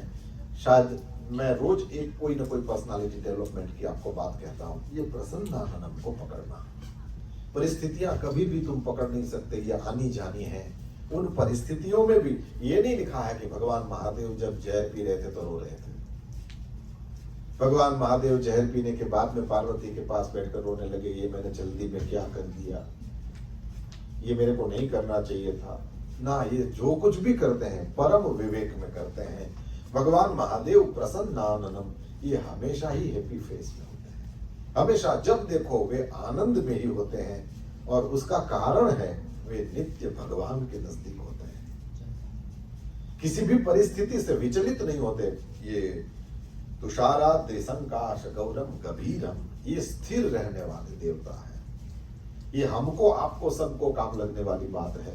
प्रसन्नाननम, यदि रहना चाहो, परिस्थितियां कभी भी एक जैसी नहीं रहेंगी, लेकिन हमारी मनस्थिति को कैसा रखना है ये बिल्कुल हमारे हाथ में है। उदाहरण वो तो राम ही है। अभी बोला राज्याभिषेक होना है, और सवेरे ये गुरु जी ने आकर के वशिष्ठ जी ने कहा राम करो सब संजम आजू, तुम्हारा राज्याभिषेक होगा। और दूसरे दिन सवेरे क्या दृश्य था, राज्याभिषेक नहीं होगा उतना नहीं, महल में भी नहीं रहने देंगे, जाओ जंगल में 14 वर्ष के लिए। लेकिन राम जी राज्याभिषेक की बात को सुनकर के उछलने नहीं लगे थे। और वैसे ही राम जी ने जब ये वनवास की बात सुनी तो रोने नहीं लगे थे। और वनवास में गए हुए राम जी जा करके वापस आए, तब तक सबको आनंद ही देते रहे। चाहे बंदर हो, चाहे कोल किरात भील हो, चाहे राक्षस हो, सबको, एक तो सबके पास गए और फिर सबको आनंद दिया। और क्या मजे की बात है, जब वनवास में प्रभु बैठे हैं तो कोल किरात भील भी उनके पास आते हैं और देवता ऋषि मुनि भी उनके पास आते हैं। समझो इसको, ब्राह्मण क्षत्रिय वैश्य शूद्र होते हैं ना, तो ब्राह्मण से भी ऊपर ऋषि मुनि होते हैं। ये देवता ये सब तो इनसे भी ऊपर होते हैं। ये भी भगवान, बियॉन्ड ऑल दिस ये व्यवस्था है, उससे ऊपर वाले भी भगवान के पास। और ये कोल किरात भील, ये तो किसी को भी मार के खा जाने वाले, तो ये तो शूद्र भी नहीं है, ये इससे भी नीचे है। तो 4 ही नहीं होते, 4 से ऊपर वाले भी होते हैं, 4 से नीचे वाले भी होते हैं। और राम जी देखो सबसे पढ़ती है। वेद बचन मुनि मन अगम, हे प्रभु करुणा ऐन। बचन किरातन के सुनत, जिमि पितु बालक बैन। बाप बच्चों की बातें सुनता है, ऐसे कोल किरातों की बातों को राम जी सुनते हैं। कोल किरात क्या कहते हैं पता है? अरे ये चित्रकूट चप्पा चप्पा हमारा देखा हुआ है, हम हर जगह पानी के झरने दिखाएंगे, फल वाले पेड़ दिखाएंगे महाराज, शिकार खेलने के लिए कहां पर ज्यादा मृग आदि होता है, हमने चप्पा चप्पा, आप हमारे पीछे पीछे आना, हम आपको दिखाएंगे। राम भगवान ने कहा हम चित्रकूट तुमने बताओ। जिमि पितु बालक बैन, जैसे कोई बाप अपने बच्चों की बातों को सुनता है प्रेम से, ये होता है। हाँ जी, तो बाप को अपने बेटे की, क्योंकि बेटा अपने आप को छोटा थोड़ी समझता है, वो तो बड़ों जैसी ही बातें करता है, और फिर वो बाप सुनता भी है और बड़ा प्रसन्न भी होता है। उस तरह से राम जी ये चित्रकूट हम आपको दिखाएंगे, ऐसे कोल किरात भील कहते हैं, ये भी प्रेम से सुनते हैं, और ऋषि मुनि आकर के स्तुति करते हैं, उसको भी प्रेम से सुनते हैं। ये है राम जी। परमात्मा श्री हरि का व्यक्तित्व ही ऐसा अद्भुत है, सबको वे अपने लगते हैं। ये हमेशा ही प्रसन्न रहने वाले और प्रसन्न करने वाले। ऋषि मुनि उनके पास आकर के जब वापस जाते हैं तो वे भी प्रसन्न होते हैं, प्रभु के पास बैठे तो कुछ अच्छा मिला। और ये कोल किरातों को भी ये नहीं लगता कि भगवान तो बहुत बड़े हैं, उनके पास नहीं जा सकते। ये हम कितने ही बड़े बन जाए, हमारे पास कोई सुदामा को न भूले तो द्वारकाधीश ठीक है, और शबरी को न भूले तो अयोध्या नाथ ठीक है। हम कहीं भी पहुंच जाएं, और याद रखना ये केवल संपत्ति की बात नहीं कर रहा हूं। यहाँ तो ये सिएटल में तो आप लोग बहुत पढ़े लिखे लोग होते हैं, इसलिए ध्यान देना, आप लोग किसी बड़ी कंपनी में काम करते हो, आपके घर वाले और आपके माता पिता इतना पढ़े लिखे नहीं है। उनके साथ भी यदि आप प्रेम से बैठ पाओ, माँ आज तेरा दिन कैसा गया, यदि ये तुम पूछ पाते हो, तुम उनके पास बैठ पाते हो, देन आप बहुत नजदीक हो राम के, क्योंकि राम जैसा बेटा यही करता है। आपके आसपास वाले आपके जितना पढ़े लिखे नहीं होंगे, लेकिन उनके साथ भी आपका व्यवहार कैसा है, एक छोटा सा स्वीपर ही क्यों नहीं है, लेकिन उसके साथ आप कैसे बात करते हो, याद रखना इसी में तुम्हारा सारा कैरेक्टर दिखता है। राम जी इतने बड़े हैं, लेकिन शबरी के घर स्वयं चल करके जाते हैं। इससे समझना है कि त्रिभुवन का नाथ होकर के भी एक शबरी जैसी भिल्ली के घर भी जाता है, उसके सिंपल वाले जो फल थे उनको खाता है, कोई एक्सपोर्टेड माल नहीं था उनके पास, सिंपल वाले आसपास के पेड़ों से तोड़े हुए बेर थे, वो भी राम जी बड़े ही प्रेम से खाते हैं। इसका मतलब समझना भगवान, आप कैसे भी पढ़े लिखे हो जाओ, आपने कितना भी पैसा कमा लिया हो, आप कितने ही आगे बढ़ गए हो, यदि चरित्र हमारा बढ़िया नहीं है, सारा का सारा खाक। ये 10 सिर वाला था, अकल नहीं थी उसमें, और ये 1 सिर वाले ने 10 सिर वाले को हरा दिया। क्यों? बोले रावण लंका का मालिक था, लेकिन सबका अपमान करता रहता था, यहाँ तक कि अपने सगे भाई को लात मार दिया था। क्या कैरेक्टर है इसमें? और वो राम जी ने लक्ष्मण को जबरदस्ती कहा था कि मैं अकेला थोड़ी वन में जाऊंगा, आना पड़ेगा, ऐसा था? बताओ, ऐसा था क्या? नहीं, मनाना पड़ा है कि प्लीज मत आओ। भरत शत्रुघ्न गए हैं ननिहाल में, और मैं जा रहा हूं वन में, यदि तुम भी मेरे साथ आ जाओगे तो माता पिता इनको कौन आधार देगा? लक्ष्मण तुमको यहाँ रहना चाहिए। राम को मनाना पड़ा, ये कैरेक्टर है। इधर भाई को लात मारते हैं और इधर भाई को मनाना पड़ता है कि प्लीज मत आओ, ये है। तो ये सुनना क्यों है? बोले इसको सुनने से जो भी हमारी समझ में आए उसको थोड़ा सा हमें अपने में उतारने की चेष्टा करनी है, और कुछ नहीं। प्रसन्नानंदम, भगवान महादेव को देखो, ये हमेशा ही प्रसन्न रहते हैं, और किसी को भी यदि नित्य प्रसन्न रहना है, द ओनली की इज हमेशा अपने अधिकार का त्याग करो, अपने फर्ज को पूरा करो। तुम्हारी प्रसन्नता को किसी का बाप नहीं हटा सकता। प्लीज अंडरस्टैंड, अपने अधिकारों को छोड़ दो।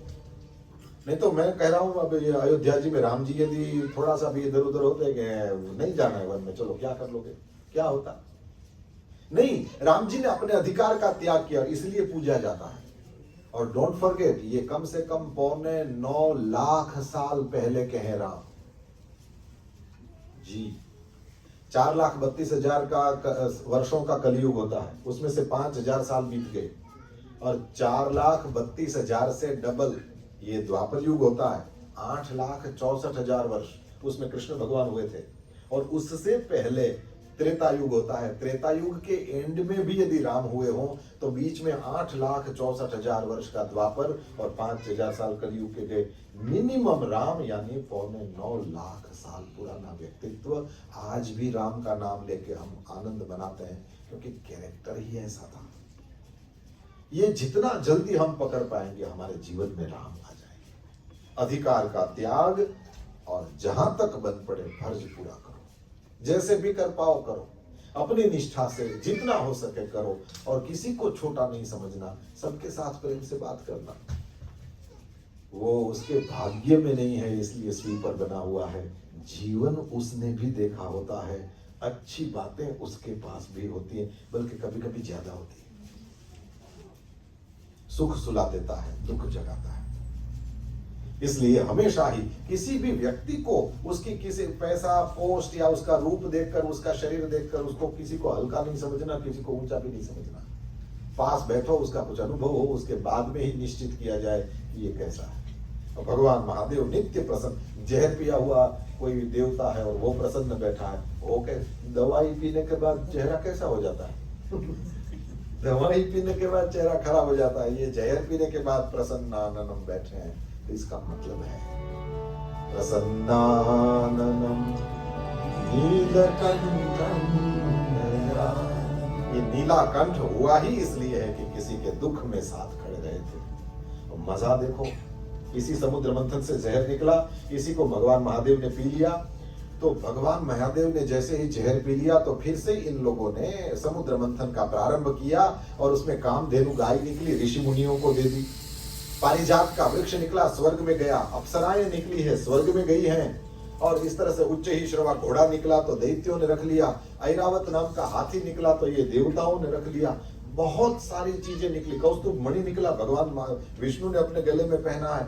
इतना सारा निकलने लगा, लेकिन कोई भी भगवान महादेव के पास नहीं गया कि ये घोड़ा निकला है, आप बैल के ऊपर बैठ के निकलते हो, हारा मत लगता, घोड़ो राखो। ये हाथी निकला है प्रभु, इसके ऊपर बैठ के निकलो, ये बैल के ऊपर कोई निकलता है? कोई नहीं गया। इससे समझने जैसा है, यदि किसी का जहर पीने में उसका सपोर्ट करो तो उसके यहाँ जिस दिन हाथी घोड़े निकलेंगे तुमको पक्का भूल जाएगा। उस दिन यदि प्रॉब्लम नहीं होने वाली हो तभी आज जहर पीना, नहीं तो जहर भी तुम पियो, उस दिन रो भी तुम, रोना भी तुम्हारे भाग में, जहर पीना तुम्हारे भाग में। इसलिए जिसको मेवा पे ध्यान हो ना, उसको सेवा नहीं करना चाहिए। शंकर भगवान से सीखो, बिल्कुल उनका किसी मेवा वेवा पे ध्यान नहीं। सेवा से ही जो प्रसन्न है, उसका यदि कोई सम्मान करता है तो शिव जी ये सोचते हैं कि यदि सम्मान किया होता तो ये उसके संस्कार है, मेरी डिमांड नहीं है। और अब तक माइक में से मेरा नाम नहीं बोले, अब तक मुझे बुला करके माला नहीं पहनाया, उसी की राह में जो रहता है खाक सेवा करता है। भगवान महादेव को देखो, सेवा से ही इतने प्रसन्न हैं। प्रसन्नाननम नीलकंठम। और ये नीलकंठ हुए हैं, क्यों हुए हैं? कारण दयालु। ये दयालु हैं, इसलिए इन्होंने इतनी बड़ी कृपा करी और इस जहर को भी पी गए। और ये नहीं समझना कि नहीं पिए तो कहाँ जाए, सब देवता मिलके गए थे, तो पीना ही पड़ेगा। फिर सब आए थे, इंद्र, अग्नि, वरुण, यम, कुबेर, सब गए थे। नो, मृगाधीश चरमांबरम मुंडमानम। ये भगवान महादेव मृगाधीश, मृगों का अधीश शेर। कभी बाघांबर पहनते हैं, कभी ये शेर की चमड़ी उसको पहनते हैं भगवान महादेव। यानी ये किसी से डरते वरते नहीं है ना। मृग, ये बाघ का चमड़ा, और ऐसा नहीं था कि किसी स्टोर से लाए थे, है ना। ये जो चमड़ा ओढ़ा हुआ है तो अपना ही कमाया हुआ है। भगवान महादेव बाघ का ये चमड़ा पहनते हैं। इससे सीखने जैसा है कि ये किसी से दबते वक्त नहीं है। हमारे पास दो आंखें हैं, इनके पास एक एक्स्ट्रा है। और ये क्या कर सकती है, कामदेव को पता है ना। कामदेव को पता है ना वो आंख क्या कर सकती है। कामदेव को ही जलाया था ना शंकर भगवान ने तीसरी आंख खोल के, तो उनके पास एक एक्स्ट्रा है। और वो क्या कर सकती है, कामदेव नोज नाइसली। तो डरते वरते किसी से नहीं है। ये मृगाधीश चर्म का ही अंबर, अंबर कपड़ा, पीला कपड़ा पहनते हैं तो बोलते हैं पीतांबर, अंबर माने कपड़ा। तो मृगाधीश ये शेर है और उसका चमड़ा चर्म वही है अंबर जिसका। तो शेर का चमड़ा लपेटने वाला देवता कोई सामान्य नहीं है, किसी से डर। और यही मुंडमाल, मुंडों की माला। ये मुंडों की माला क्या है, कैसे है, अलग अलग भाव है। एक तो वो सबने सुना ही हुआ है, सती माता के जितने भी शरीर शांत होते हैं तो सती माता के हर शरीर से भगवान महादेव को ये उनके मुंडों को ले लेते हैं और उसी की माला बनाया हुआ है। नहीं, सती माता ने कभी पूछा था कि सच बताओ ये मुंड किसके हैं? बोले ये मत पूछो तो अच्छा है। अब जैसे ही पति देव ये कह दे कि मत पूछो तो अच्छा है, फिर वो छोड़ती है कभी?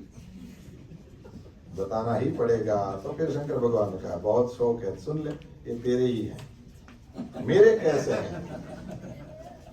तो फिर बताते कि हर बार दक्ष की बेटी बनकर के तुम आती हो, हर बार दक्ष यज्ञ में जाती हो, मेरा अपमान तुम सहन नहीं कर सकती और इसी वजह से ये हर बार अपने शरीर को छोड़ देती हो और इसी कारण से यह तुम अपने शरीर का जो त्याग कर देती हो उसी का मुंड जो है उसको मैं ले लेता हूँ, उसी की मैंने माला बनाई है। तो मुंडों की मालाएं, वो मानस पीयूष में लिखा है कि ये किसके मुंडों की माला? बोले ये नहीं कहा है, क्योंकि पुराणों में कहीं मनुष्यों के मुंडों की माला है ऐसा लिखा है, कहीं सती के अनेक शरीरों की माला है ये भी है, कहीं भक्त सुधनवा की ये मुंडियों की माला और कहीं राहु की है ये भी मुंड माला है। तो जैसे जैसे वो कल्प के भेद के अनुसार कई प्रकार की कथा है। ये लंका की मैंने अभी आपको जो कथा सुनाई वो वही थोड़ी है, ये तो कहीं ये भी लिखा है कि यक्षों की थी और इसने छीन लिया था। रामचरितमानस में ऐसा भी वर्णन है और मैंने आपको जो कथा सुनाई वो थोड़ी अलग भी है। तो इस तरह से कल्प भेद हरिचरित सुहाए और भांति अनेक मुनि सन गाए, परमात्मा के अनेक चरित्र हैं। तो मुंडमालम, ये मुंडमाला धारण करने वाला ये बाघ के चमड़े को पहनने, ये कोई किसी से डरते वरते नहीं है, दयालु हैं इसलिए नीलकंठ हो गए थे। तो नीलकंठम दयालम, लेकिन मृगाधीश चर्मांबरम और मुंडमालम ऐसे धारण ऐसे हैं, लेकिन फिर डर नहीं जाए इसलिए फिर से वही शंकर भगवान का सौम्य स्वरूप ये दिखा दिया। प्रियम शंकरम सर्वनाथम भजामि। ऐसे प्रिय शंकर, नहीं ये जैसे किसी को प्रिय कहते हैं, इसका मतलब कि जिससे तुम्हें तृप्ति हो उसको कहते हैं प्रिय। हर वर्ड का कोई ना कोई मतलब है। जिसको देखकर हमें तृप्ति हो, जिसको खाकर हमें तृप्ति हो, इसलिए कहते हैं ये मेरी बड़ी प्रिय है। इसका मतलब इससे मुझे तृप्ति की प्राप्ति होती है, संतोष की प्राप्ति होती है, इसे कहते हैं प्रिय। और जो भी भगवान महादेव के पास जाएगा खुद जहर पी लेते हैं, लेकिन हमको तो अमृत ही देते हैं, इसलिए सबके प्रिय है। ये देव हो कि दैत्य हो, शंकर भगवान की सब उपासना में, विष्णु भगवान ऊपर कोई दैत्य तप न करे, लेकिन भगवान महादेव के पास सारे देव हो दैत्य हो ये सबके प्रिय हैं। और क्यों प्रिय हैं? जहां भी क्यों लगे ना तो उसके बाद वाला वर्ड देखो, इज आंसर। प्रियम शंकर, तो प्रियम ये प्रिय हैं सबके। क्यों? बोले शंकर हैं इसलिए। शंकर माने कर माने करते हैं, क्या करते हैं? श्रम करते हैं। श्रम क्या है? बोले कल्याण। जो कल्याण करते हैं उनको कहते हैं शंकर। तो सबका कल्याण करोगे तो सबके प्रिय नहीं होगे? बिल्कुल होगे। तो प्रियम शंकरम, लेकिन फिर ध्यान रखना ये प्रिय तो है लेकिन पूज्य भी है। सर्वनाथम भजामि, ये सबके नाथ हैं। कोई भी हो, कोई भी मर जाता है तो फिर अंत में तो अपने नाथ के पास, भोलेनाथ के पास जाना ही पड़ता है। ऐसे भगवान महादेव को वंदन करते हैं। इस श्लोक को फिर से गुनगुना लें। चलत कुंडलम सुनेत्रम विशालम प्रसन्नाननम नीलकंठम दयालम मृगाधीश चर्मांबरम मुंडमालम प्रियम शंकरम सर्वनाथम भजामि।